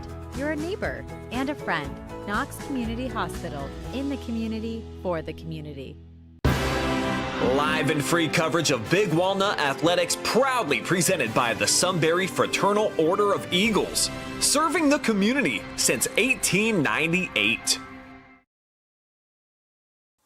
Take a look at all the action from Friday night football right here in North Central Ohio with great analysis, highlights, coach interviews, and so much more every single Friday night right here on the OH Report.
present their 2025 competition show entitled Life is Good.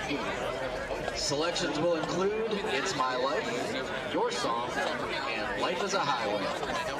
And will feature senior trumpet soloist Grace Dorston and senior horn soloist Connor Chadwick.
Right, yeah.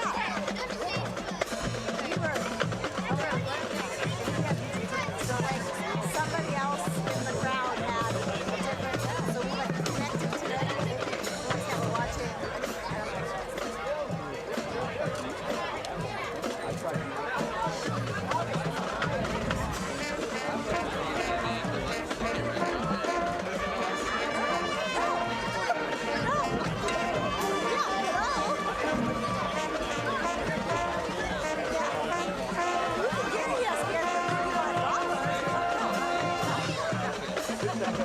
It's back. It's back. That's it. It's back. Well, we live in Crestline, so like 5 minutes from here. That's our job. That's what we do.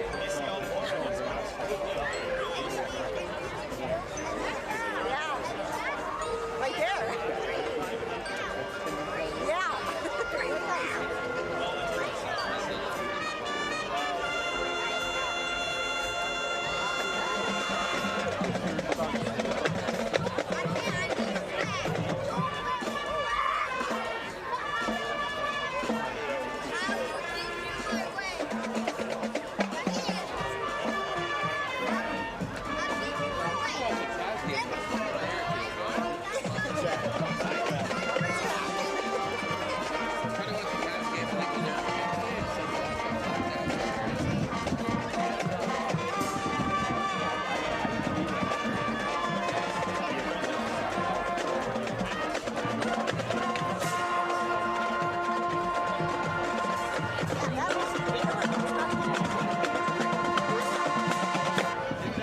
Really nice.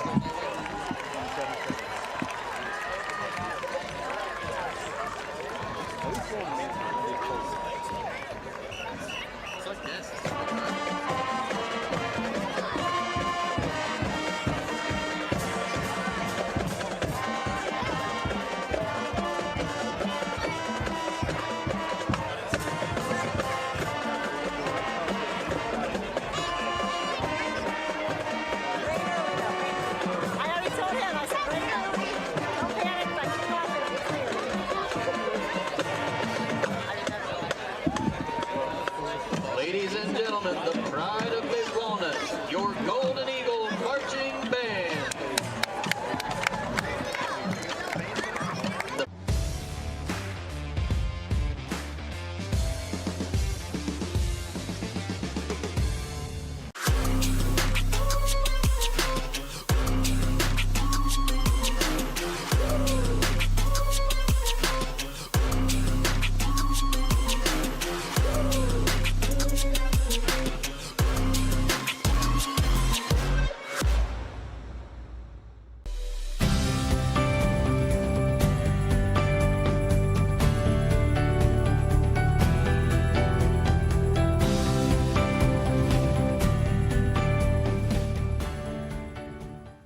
At Knox Community Hospital, your primary care physician is more than someone who delivers your test results, more than someone who writes prescriptions, more than someone who listens to your heart. We are your healthcare partner who takes the time to know you, listen to your concerns, and provide you with expert personalized care to make and keep you well. Because to us, you're more than just numbers on a chart. You're a neighbor and a friend. Knox Community Hospital, in the community, for the community. Live and free coverage of Big Walnut Athletics proudly presented by the Sunbury Fraternal Order of Eagles, serving the community since 1898. Take a look at all the action from Friday night football right here in North Central Ohio with great analysis, highlights, coach interviews, and so much more every single Friday night right here on the OH Report.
reporter Tanner Hale here with the Helpline of Delaware and Morrow County's 988 halftime show, and Big Walnut leading the way by 28 points, 28-0 over Canal Winchester, and just an impressive showing for them so far. Yeah, definitely. And Bryce, you know, there's that adage in life where sometimes you're surprised but not shocked. I mean, the way that Big Walnut came out in that first half, I mean, they displayed this level of talent all year long. Nothing they're doing is shocking, but yet just the dominance at this level of the playoffs and understanding the stakes. And we talked about the jitters and all the things that come in big games like this. You know, you're always 4 quarters away from your season ending. And Big Walnut came out and said, we are not going home yet. We are not going home yet. And for them to be able to come out in such a dominant fashion, now for them in the second half, one of the biggest keys is going to be not only scoring another touchdown, and that touchdown means something here. All touchdowns mean something, but to get up 30-plus points in the second half begins that running clock. There may not be a better way to be able to get this game under wraps than to achieve that, and they get the ball to start the second half.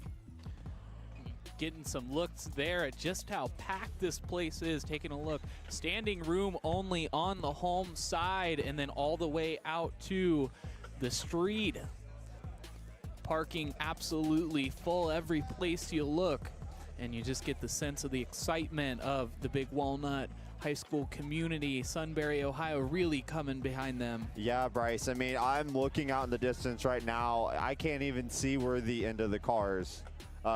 It really finishes off. I mean, really impressive community work. And, you know, football is not just a game that we love because of the rules and the way that we all enjoy the sport and the big hits and the big touchdowns. It's the way that it brings people together. And that is more important than the game itself. I mean, this game just is the one way that no matter what your walk of life is, no matter what your background is, this game right here unites all people of all different backgrounds in life, and it's really beautiful to see it here on a Friday night, a gorgeous Friday night.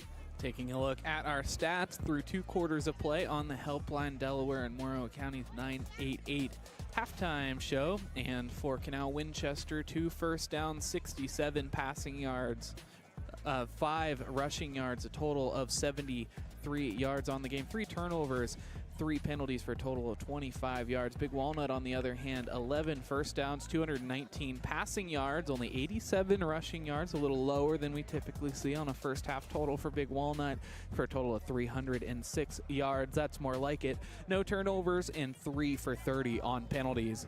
Yeah, I mean, that's one of the bigger takeaways from this entire game. And, you know, the rush yards, I mean, we talked about the player spotlight on the Canal Winchester side. Jamari Snow, very dynamic runner.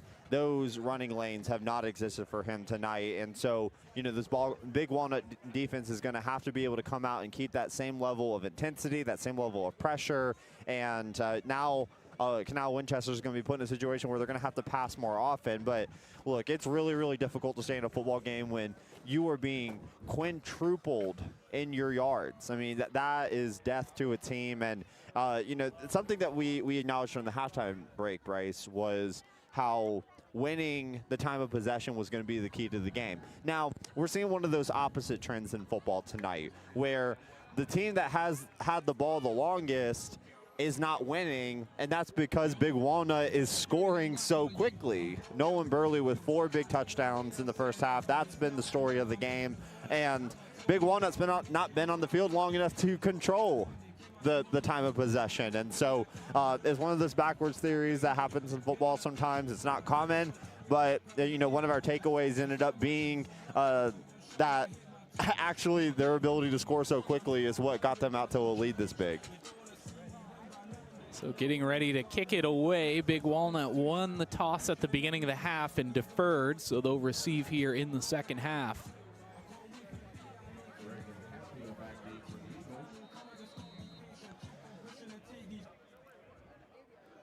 3 Golden Eagles back to receive, but Hatfield in the middle.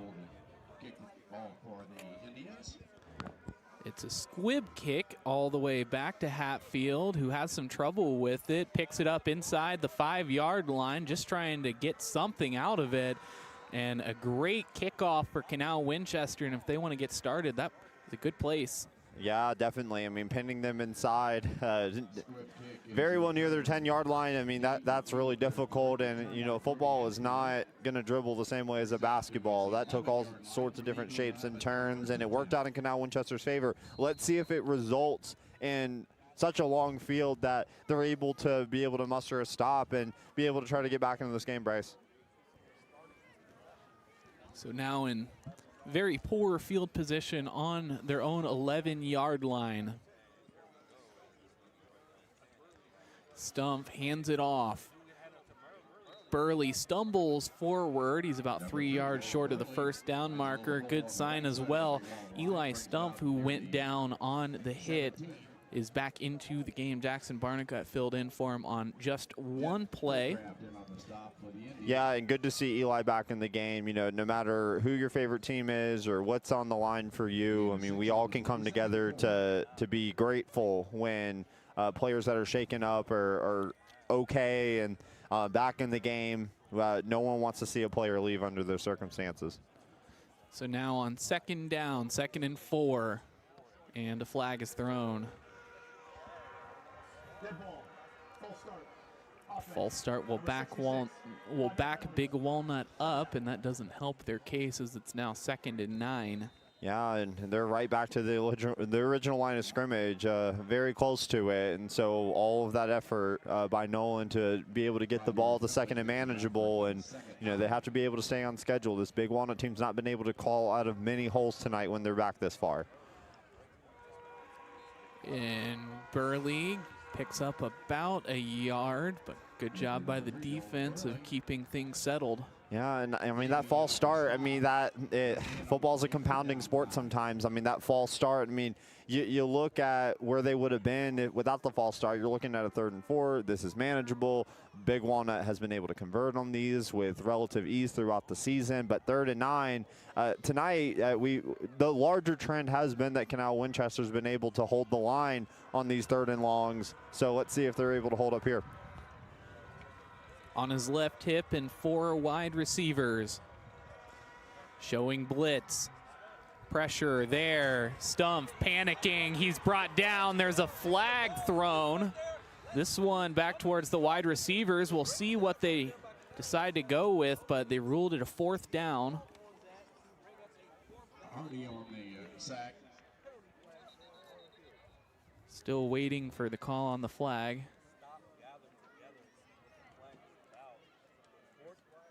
It was all the way by the Big Walnut 30-yard line.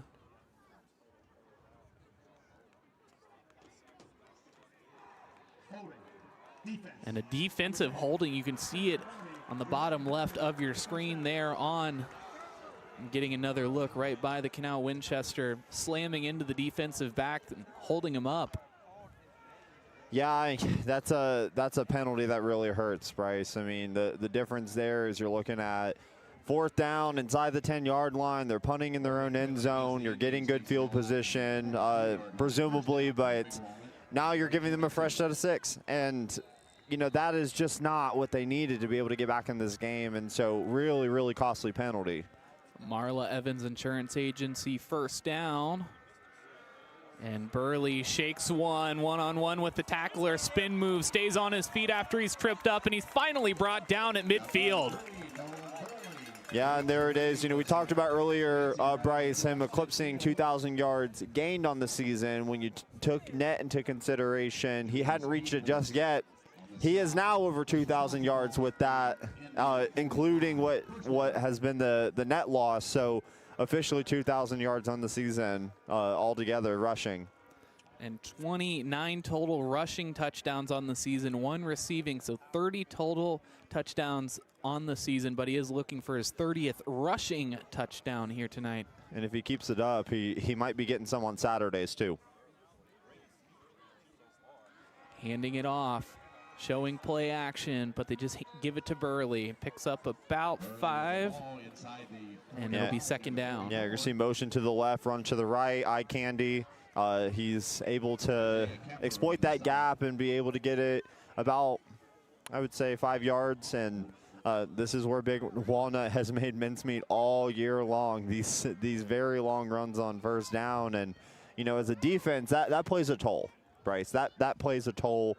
It's really, really difficult when it's 1st and 10 and you have 10 yards to give and it's 2nd down and they're already looking like they could get another 1st down. That stuff has fatigue mentally throughout the game. And so, you know, this is the type of game that Big Walnut wants to play, and this is where they want to be. So they give it to Burley one more time, but brought down near the line of scrimmage again, so it's 3rd down. Yeah, good open field tackling, and you know, Canal Winchester's been able to wrap up the legs super well when they've been able to get into these gaps, and so, you know, not a ton of broken tackles tonight. The problem has been where Nolan Burley's been untouched, so really good job in open field tackling, good discipline, way to bring him down with his legs. Working for the hard count. No luck on drawing him off. Just 5 on the play clock now. The snap. Fighting to stay on his feet. Tackler's there, coming back inside, gets the 1st down. And so at the 30 is where he's officially brought down. Chain gang takes a walk. Yeah, Bryce, I mean, this play should have went nowhere, and you did all the things right. This is where the Jimmy Joes come into play, and Nolan Burley and his ability to break tackles and his ability to get upfield. And, you know, we talked about how they've been able to keep that discipline on him tonight. They didn't maintain it on that play, and that's the cost. That's the cost whenever you don't bring him down on the first impact. If he breaks one, you can expect there to be a lot more. Now under center, out of the I formation. Taekwon Bunting gets popped right at the line of scrimmage. May have even lost a yard as it brings up 2nd down. Number 11. So at the 31 of Canal Winchester is where they reside. The 20-yard line of Canal Winchester is the line to gain. You know, and this is where, you know, you run. Expect here in the next couple downs. I mean, this play action, the defense over the last several plays has been able to move up into the box, and they're really committed to stopping this run game. The play action looks like it's building soon. To Burley, fighting forward. Finally brought down. Oh, Bunting was the ball carrier. Nearly 22. And so a more healthy gain that time, as it's just now 3rd and short.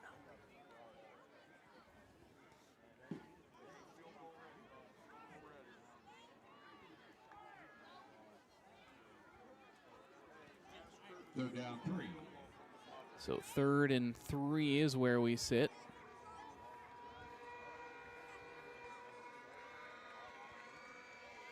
Out of the eye again, they'll hand it off. This time they do give it to Burley, who doesn't get much at all. It's now 4th down. Yeah, this is a no-brainer, Bryce. I mean, you run the ball on 3rd and short. You see this is a 2-down football where if you don't get it on 3rd down, you're likely going to make another attempt on 4th. We'll see what they end up doing. But, you know, there's not a lot of risk to, you know, there's not a lot of risk, but you do consider a field goal attempt here to try to make this that ever elusive 30, so they can keep this clock running, and that is going to be one of their bigger friends as they try to close this out and get out of here. Owen Piles, only a sophomore, kicked for the freshman team last year and really took to it. But it's way right, had the distance, so in the change of possession, we'll take a quick break. Stay with us. At Knox Community Hospital, your primary care physician is more than someone who delivers your test results, more than someone who writes prescriptions, more than someone who listens to your heart.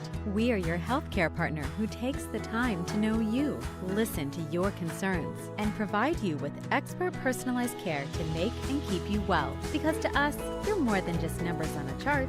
You're a neighbor and a friend. Knox Community Hospital, in the community, for the community.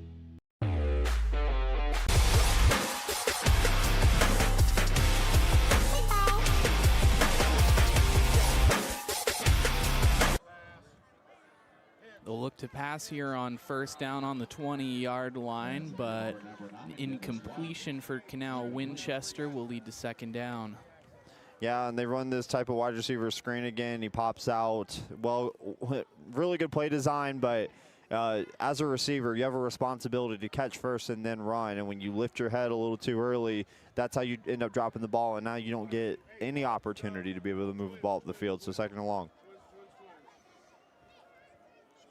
5 wide receivers sending the running back away on the screen, throwing the ball behind the intended receiver of Jackson. Yeah, just miscommunication here. You are going to watch Quentin McGee. He's going to step up in the pocket and really didn't have anywhere to throw. If he would have let him, it would have been at worst a pick, at best a pass deflection. Really not a lot of a shot to be able to complete the pass there. So 3rd and long, but you know, this is where they've got to get something going here, and they are at the point in the game where they have no choice.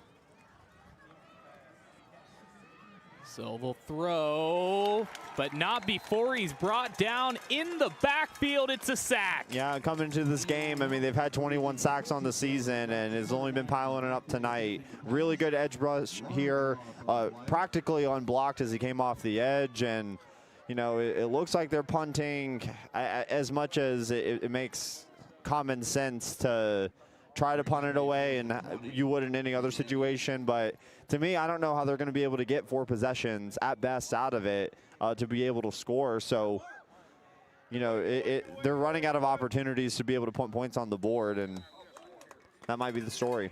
Eli Helton was the one on the sack to force the 4th down. That's his 6th tackle for loss on the season in his 4th sack. So in the change of possession, Big Walnut will take over on the Canal Winchester 36-yard line with 4:15 remaining here in the 3rd quarter. Searching for that elusive running clock.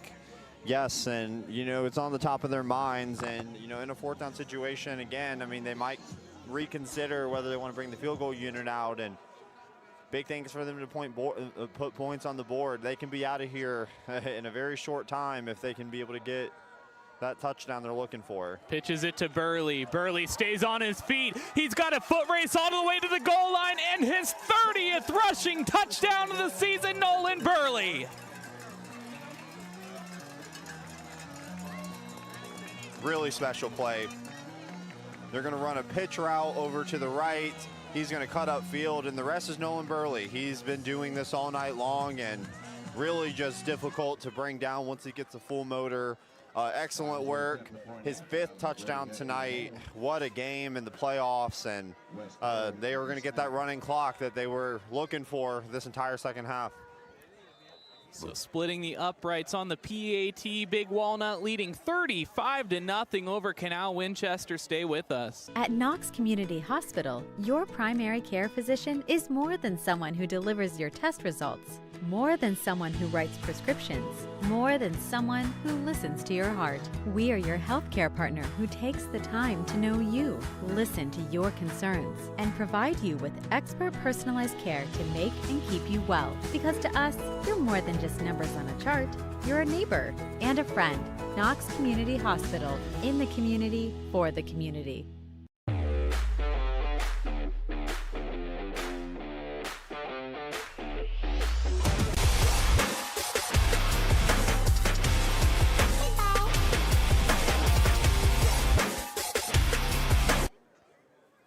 And running clock achieved as Big Walnut leads the way 35-0 over Canal Winchester.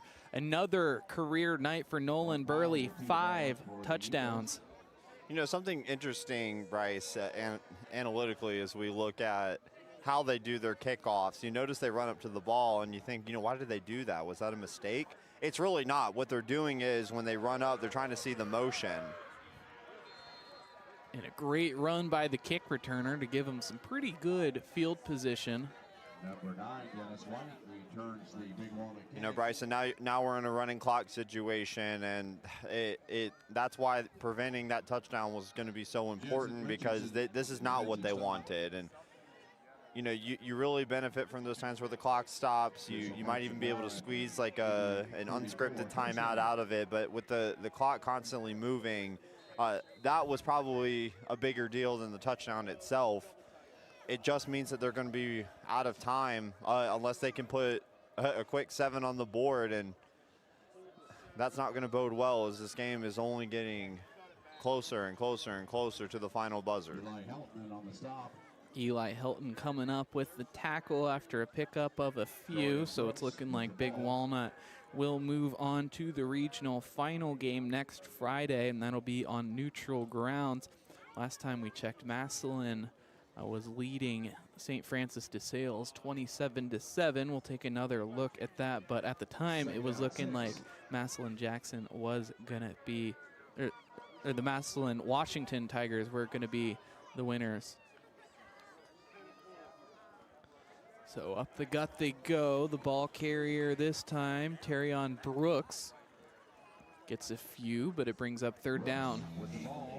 Yeah, regardless of scenario, Canal Winchester has really been committed to trying to keep the running game going, and you know, at this point they might just be seeing the writing on the wall. And you know, it's been a really impressive season by Canal Winchester. 10-1 record, 6-1 in the conference. There's a lot to be proud of in the season they've had, and the guys that they're pushing to be able to play on Saturday, and a lot of returners coming back too in the next season. So you know that they may even be looking to try to get some more reps out of this, and every chance is a chance to learn. And regardless of score, I mean, we are still committed as an Ohio high school football community to watching these players grow and watching them continue to develop their game. And every rep is a chance to teach, and every rep is a chance for these kids to learn just a little bit more about the game that we all love. So you know, this is this has really just been an impressive game by Big Walnut. Bryce,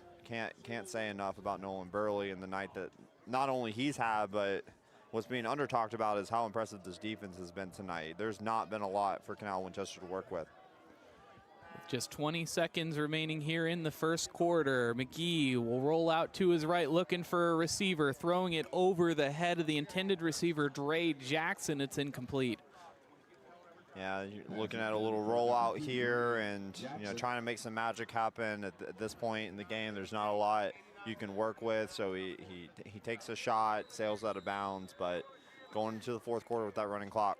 And that is the end of the 3rd quarter. So Big Walnut leading 35-0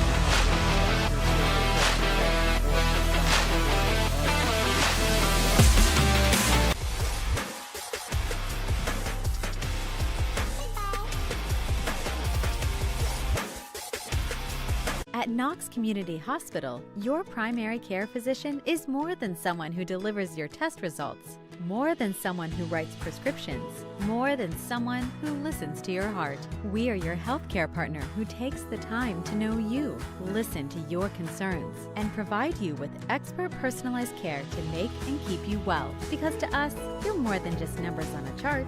You're a neighbor and a friend. Knox Community Hospital, in the community, for the community. Live and free coverage of Big Walnut Athletics, proudly presented by the Sunbury Fraternal Order of Eagles, serving the community since 1898.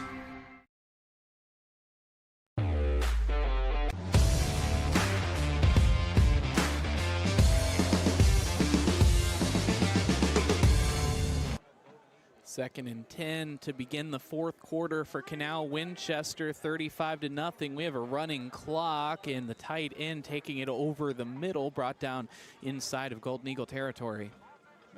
Yeah, a little slip screen here. Tight end's going to come underneath the offensive line, and really creative play. They've had a little bit of success on these screen plays tonight, and taking advantage of Big Walnut's speed, where they get to the quarterback so fast that the screens have been a natural part of their play calling tonight. But you know, again, the Big Walnut defense is getting there so fast, and at times been able to snap out some of these screens. So I imagine we'll continue to see more of those as the game goes on. On a Marla Evans Insurance Agency first down, McGee will just have to get rid of it. It'll bring up 2nd down as he throws it into the Big Walnut sideline. Yeah, he just really never even had a shot to get through all of his reads. And as a quarterback, when you're standing in the pocket, like, you envision that you're going to be able to get to check 1, check 2, check 3, check 4, and they're getting to him so fast tonight. They are just moving at warp speed to be able to get to him. Second down. So now on second down, McGee will roll out to his right, hit as he throws, and oh, the ball got through. I thought that one intercepted by Eli Helton, but instead it looks like it's a catch made by Dre Jackson. Yeah, and you know, Quentin McGee really squeezed a pass in there that very reasonably could be ill-advised, but you know, you can never be mad about a completed pass. And Dre Jackson, great catch. I mean, for him to be able to keep his composure and for him to, with all that distraction around him, be able to reel on the ball. Great catch. Clock continuing to tick, just 5 on the play clock. Coming set with 2, now 1. Having trouble with the snap. Big Walnut jumping on top of it, and it's a recovery by TJ Miner.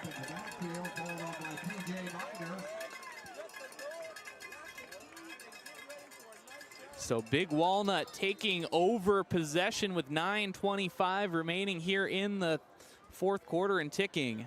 Take another look at that one more time. Yeah, just got off the edge really fast, and you know, this isn't the first time tonight that we've seen a bobbled snap. Just wasn't able to recover in time, and TJ Miner didn't waste a second, and he saw that ball on the ground, and he moved as quickly as possible to get on top of it. And you know, that clock's gonna keep on running, and you know, here I wouldn't be shocked if Big Walnut really starts to just let this clock die on down, and if they do, they're punching their ticket to the regional final. Burley again after picking up his 30th touchdown of the season. Just a few yards short of Canal Winchester territory to bring up second down. Yeah, pistol look here. Tight end's going to go, you know, there's an adage called look for work. He comes up and starts looking for a blocker, and they're able to get a reasonable gain on second down. And, you know, the story and a major takeaway is just staying on schedule. Big Walnut has done more than stay on schedule. They are ahead of schedule, and to be at 2nd and 5, that clock is running, and I don't think anyone on the Big Walnut sideline is going to be upset about it. I don't think so. And now on 2nd and 5, they'll give it to Bunting. Bunting bounces off a tackle and hits the deck just short of the first down marker, it looks like. He's up near the 49. Yeah, it gets a couple yards here, and you know, it's been important for them, and you're going to start to really notice this as the game's dwindling down. I mean, they want to keep the clock running. You're in a playoff game, not as opportune of a time to, as a winning team, to get your backups on the field, because the most important thing is salting this game away, but Nolan's been able to get off the field that last play. He's going to do it again here, and they can start to look towards the regional finals. They can practically grab it. Third down for the Eagles. So here on 3rd and short, Bunting is brought down immediately, potentially even in the backfield as it brings up 4th down. Yeah, no surprise here. They run the football, just keep that clock running. They're going to be able to salt it down past the 6-minute, 45-second mark, and you know, they're going to bring on the punt unit here, which I think they were okay with. They got what they wanted of that possession as far as keeping the clock running and punt the football away, and this is going to be a chance to try to pin them back. And really, that clock has just been the biggest enemy of Canal Winchester the second half. Jackson back deep for the Indians. So Burley will be the one to punt it away as we're approaching the 6-minute mark. But we have a flag, it looks like. Delay of game going in against Big Walnut. Yeah, nothing controversial there. I think they were completely fine with the delay of game, and under a running clock, it's not stopping it. So, you know, you're punting. That 5 yards ain't going to really matter too much. So now lining up for the punt. 10 on the play clock. 5 on the play clock, the snap. The punt is up and Burley is hit. They say it's nicked. Take another look at that one. That one dangerous for Canal Winchester as they were in close. Yeah, and as Nolan caught it, they dwindled the clock all the way down.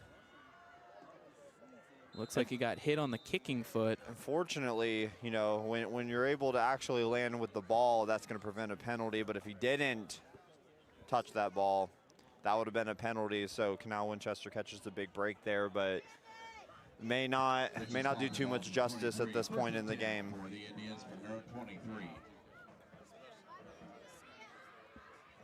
So clock continuing to tick here. We have a Marla Evans Insurance Agency first down. They take the snap. They'll hand it off to Snow. Snow hit hard and brought down just a few yards short of the line of scrimmage. Landon Doan and Yano in on the defensive stop. Loss of about 2 on the play, 2nd and 12. Yeah, noticeable that Big Walnut's keeping in their starters. You see TJ Miner still out there, and you know, big thing here, and you're more likely at this point in the game under the high school rules to keep your defensive starters out there. You want to prevent them from getting back under that 30, because if they can do that, then this game's going to end very shortly, and that's exactly what they're hoping for. Looking to pass towards the sideline, has a receiver, makes the reception. It's Dennis White. White is brought down just across the 30-yard line, and the chains will move. And, you know, one of the more interesting 40-yard passes you'll ever see. I mean, great arm strength there by Quentin McGee to be able to get that ball all the way on the outside of the right hash, all the way near the sideline. That was really impressive work, and that field is roughly 53 yards wide, and so for him to throw it that far, it's a play that ends up getting him a first down. And McGee is brought down in the backfield for a sack. Let's see, Will Clausen on the sack. Yeah, delayed blitz here. The linebacker just goes untouched. The pass protection really didn't hold. They didn't anticipate that he was going to be blitzing too, and so, you know, common math, right? You know, if you send more than they're blocking, then someone's going to be free, and he's able to land in the backfield and get a sack. Goes on the play back to the 27. More importantly, that clock is still running. Indeed it is, as there's now just 10 on the play clock. As they take the snap, McGee fires it over the middle, completion. Brought down by, it's like Brady Taylor and Jake Neff. Yeah, great pass here. You're watching this inner breaking route, and, you know, really excellent throw, excellent catch. He's able to get this third and manageable, and I think at this point, I mean, big thing is try to get some points on the board, give something to celebrate as you head back, but their season's likely coming to an end here very shortly. Able to string together a couple of completions as White pulls it down. Good for another first down. Yeah, keeping that sticks moving, and so, you know, at this point you're playing for pride. I mean, the game's not on the line, and you don't have really any time to be able to muster anything remote to a comeback, but, you know, don't underestimate the pride that a team takes, and no one wants to be shut out. No one wants a goose egg on the board when it's all said and done, and so they're going to really play to the final whistle here, and it's admirable. It's important that, you know, you still take away the learning lessons of tonight, and allows you to give something to work for as you get into the offseason. So just 2 minutes remaining here in the fourth quarter, and Big Walnut smells victory. Yeah, they sure do, and so I anticipate that Canal Winchester's going to be warming up the buses here in a little bit to get back home, but, you know, they're still moving and they're still playing. They're still running their offensive game plan here. And so Tanner Hale wrapping up as he goes to grab the MVP interview. We have a lot of competition down on the field, so just want to make sure we get to this in a timely manner. Pass just a couple of yards short of the first down, probably about 6 or so. Inside of a minute 30. Now just 75 seconds remaining. 2nd down 5. 2nd and 5, line to gain being the 33. Here on second down, McGee will throw again, stepping up into the pocket. Had room, White into his hands, but couldn't come down with it. It's incomplete. Now here on third down, Canal Winchester will look to avoid the clean sheet.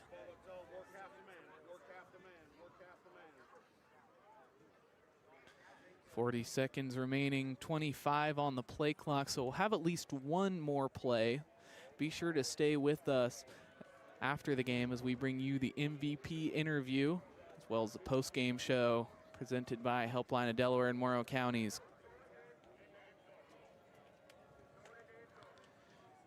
McGee passing, almost intercepted, but he came down with it, and it is a reception. Just 10 on the clock here in the fourth quarter, but it will be a first down.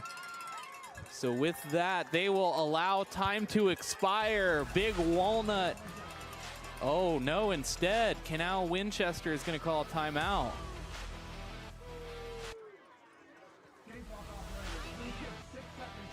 So they'll call a timeout just for 6 seconds remaining, and the home crowd not fans of this one. Just one more play, maybe just a chance to tell his guys how much they mean to him. Just one more opportunity. Senior is the last time they'll play Canal Winchester squad after building so many memories.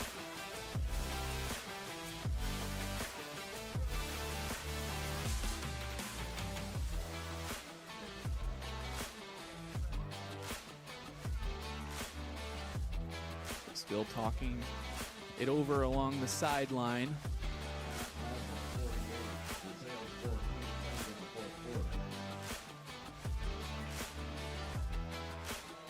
So now 6 seconds remaining.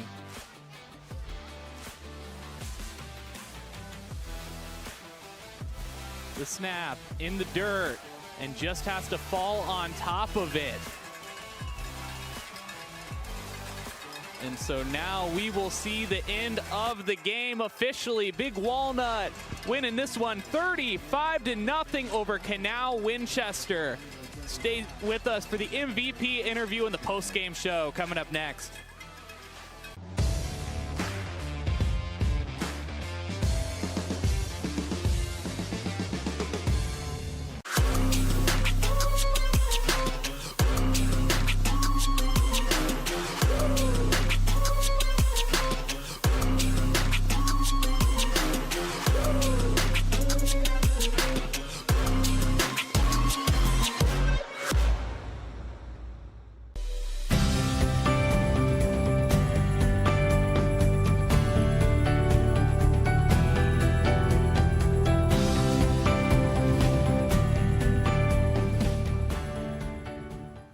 At Knox Community Hospital, your primary care physician is more than someone who delivers your test results, more than someone who writes prescriptions, more than someone who listens to your heart.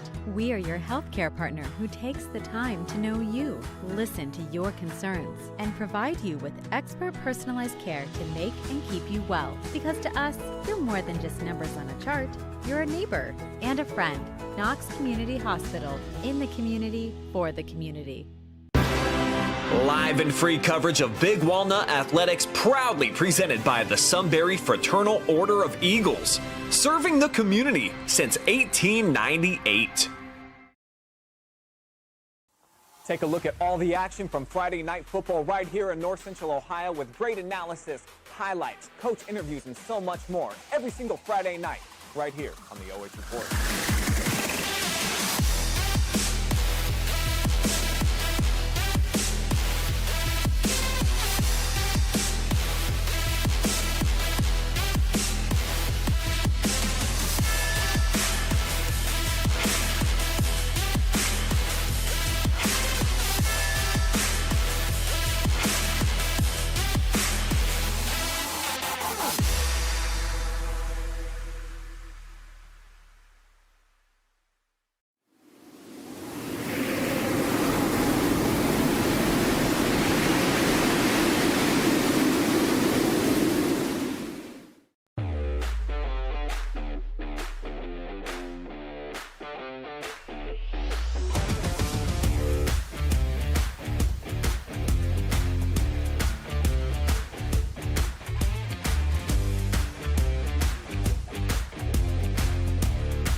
with the OH.REPORT, and I'm here with the Stover Excavation Incorporated MVP player of the game, and it's Nolan Burley, who had 5 touchdowns on the night, a receiving touchdown and 4 rushing touchdowns. On top of that, crossing 2,000 rushing yards on the season and achieving 30 rushing touchdowns on the year. How are you feeling? I feel great. It's just amazing to come this far. We have a great team. We've been started since the end of last season, just working and grinding as a team. I feel like we have something great here, and I feel like we're going to make a really good run. And only a junior. I mean, you have so much more football ahead of you, and the sky is the limit. What do you feel like you're working on moving forward to just better your game? I mean, we're going to focus on the next week. I mean, I feel we're going to get these seniors the best run they can. But moving forward, we're just going to keep doing the same thing as this year and keep grinding. And, you know, you were facing a defense that was a little bit stronger than you faced. They were off the line really quickly, but you found a lot of really big plays. Where do you feel like you were finding the most success? I mean, just hitting the gap quick. They bring a lot of pressure, so you just got to hit it quick. And my own line, they just open some good gaps for me, so I love them. Anyone you want to shout out? I want to shout out our Lord and Savior, Jesus Christ. Couldn't do anything without them, our coaches, and the offensive linemen. Nolan Burley, our Stover Excavation MVP player of the game. 1,000 different stats we could list, but congratulations. Yep.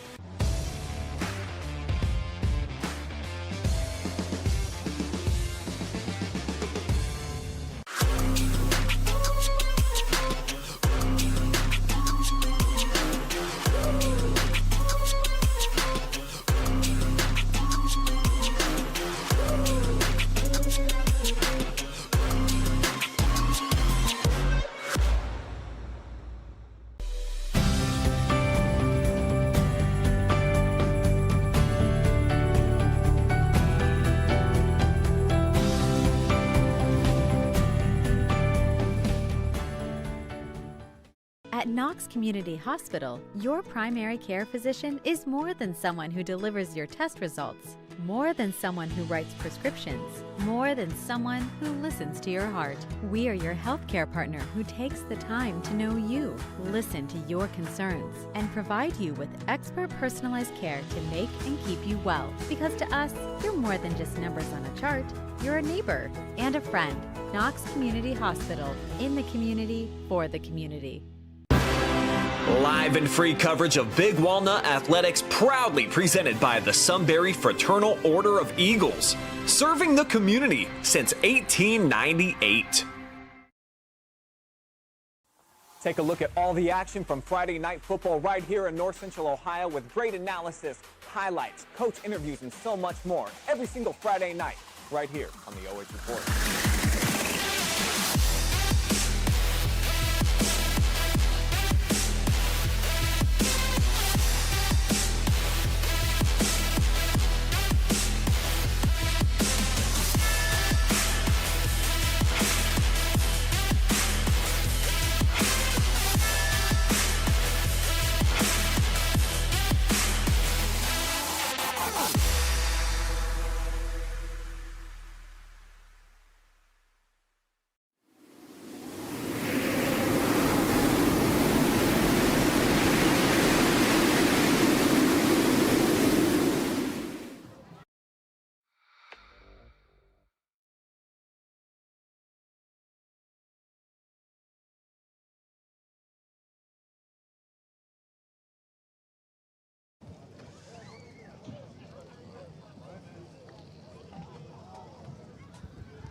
Bryce Carter with the OH.REPORT, and I am here with Brody Eckelbarger, senior offensive lineman. And I mean, fantastic season all season long. You hear Nolan Burley giving you all the shout out on the offensive line. What does it mean to be a part of such a competitive, strong unit? It's an awesome thing to be around, and out there grinding with all my guys. It's just a fun environment to be with. And you've been growing up with these guys, spent a lot of time playing around them, and you've really gotten to know them. What do you feel like is so special about this team? I mean, we all grew up playing ball together. That's something. And then how close we all are. Last year we had our band of brothers. This year it's family. Forget about me, I love you. And then also like FCA on Mondays, we're all there, you know, giving all the glory to God. So. And if there was like one message to describe this season, one, I guess, catchphrase, what would you feel like it would be for you guys?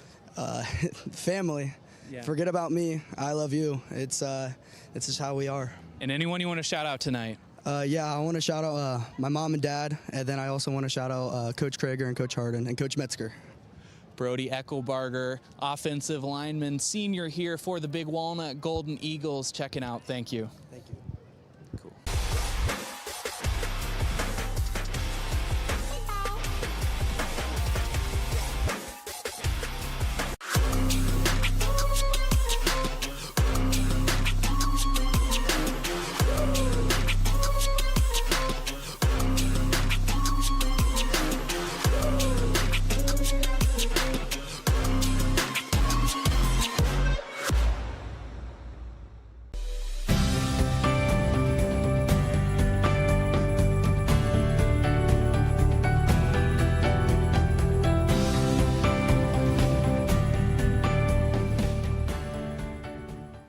At Knox Community Hospital, your primary care physician is more than someone who delivers your test results, more than someone who writes prescriptions, more than someone who listens to your heart. We are your healthcare partner who takes the time to know you, listen to your concerns, and provide you with expert personalized care to make and keep you well. Because to us, you're more than just numbers on a chart. You're a neighbor and a friend. Knox Community Hospital, in the community, for the community. Live and free coverage of Big Walnut Athletics proudly presented by the Sunbury Fraternal Order of Eagles, serving the community since 1898. Take a look at all the action from Friday night football right here in North Central Ohio with great analysis, highlights, coach interviews, and so much more every single Friday night right here on the OH Report.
Bryce Coder and Tanner Hale here with the Helpline of Delaware and Morrow County's 988 post-game show. Big Walnut, the big victors here 35-0 over Canal Winchester, and we thought this one might have been a little bit closer, but it was Big Walnut running away with it from the very get-go, forcing a 3-and-out in the very first play on the offensive drive. It was an Eli stump to Nolan Burley touchdown reception. Yeah, exactly, Bryce. And, you know, we called out the takeaways at the beginning of the game and the pregame show. And what stood out was Big Walnut kept to their identity the entire game. And, you know, something that we thought was going to be important going in was, you know, which team is able to stay consistent with what they like to do, which team is going to stray a little away from their identity. And Canal Winchester, it was a snowball effect, right? You start off, quick 3-and-out, punt. They score on their first play of the game. Second possession, they turn the ball over. They get a quick score. That stuff just ends up compounding super, super quickly. And Canal Winchester felt like they were just swimming upstream the rest of the time. And that's not sustainable if you want to win a football game. But, you know, big shout out to Big Walnut for the game they played, and shout out to Canal Winchester on the really amazing season they had. You know, it didn't go the way they wanted to tonight, but one game does not define everything that you did in the season to get to this point, and regional semifinals is something to be proud of. And a lot of these players are going to be coming back next year, and this is going to be a chance for them to learn and for something to be proud of. And to the seniors, you know, this may have been their final game tonight, but it's something that they can cherish forever. Taking a look at our post-game stats. For Canal Winchester, 9 first downs, 151 passing yards, and no, your eyes do not deceive you. Negative 23 rushing yards on the game for a total of 128 yards. 4 turnovers, 4 penalties for a total of 35 yards. Big Walnut with 14 first downs, 219 passing yards, 187 rushing yards for a total of 406. No turnovers and 5 for 40 on penalty yards. In the first half, it was the story of the passing game. 219 yards in the first half. Didn't throw the ball once in the second half. No, they certainly didn't have to, and you know, that's exactly where they like these games to go. And part of the reason coming into the game, I mean, we called out that 62% of their play calls were running, and part of that is because they get to these giant leads and they're comfortable with where they sit. And you can especially, it's a privileged position in football when you can run the football knowing that, hey, our defense is going to hold the line. Our defense is going to do what they need to do.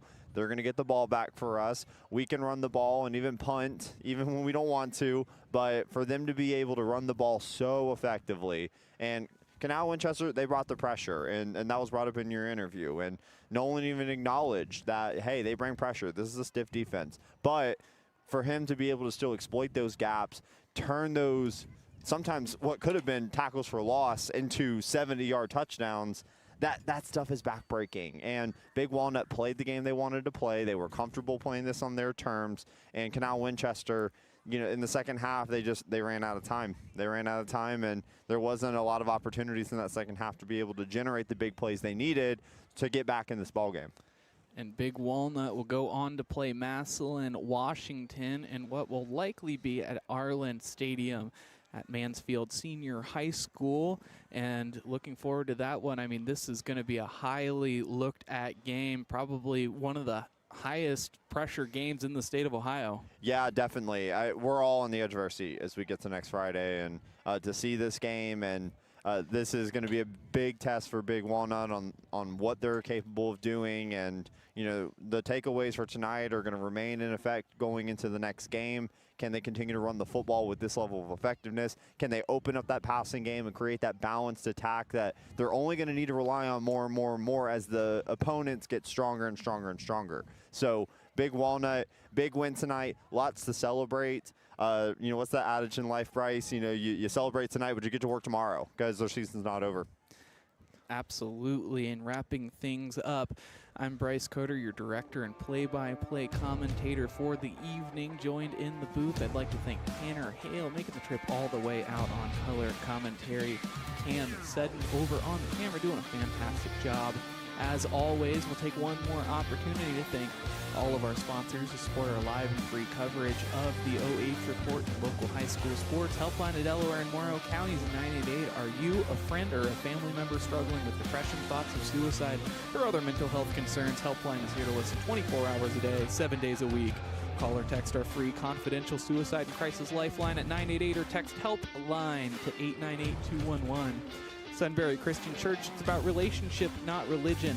Reichert Express Sunbury, shop Reichert used cars right here in Sunbury at Reichert Express used cars right next to Tanger Outlets. We're dealing Stover Excavating Incorporated, residential and commercial excavation services for the greater Columbus area since 2000.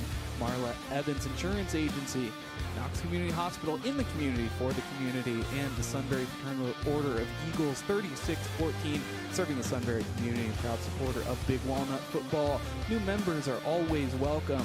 If you're watching at home, please, as always, take care of yourselves, take care of each other. Have a great rest of your night.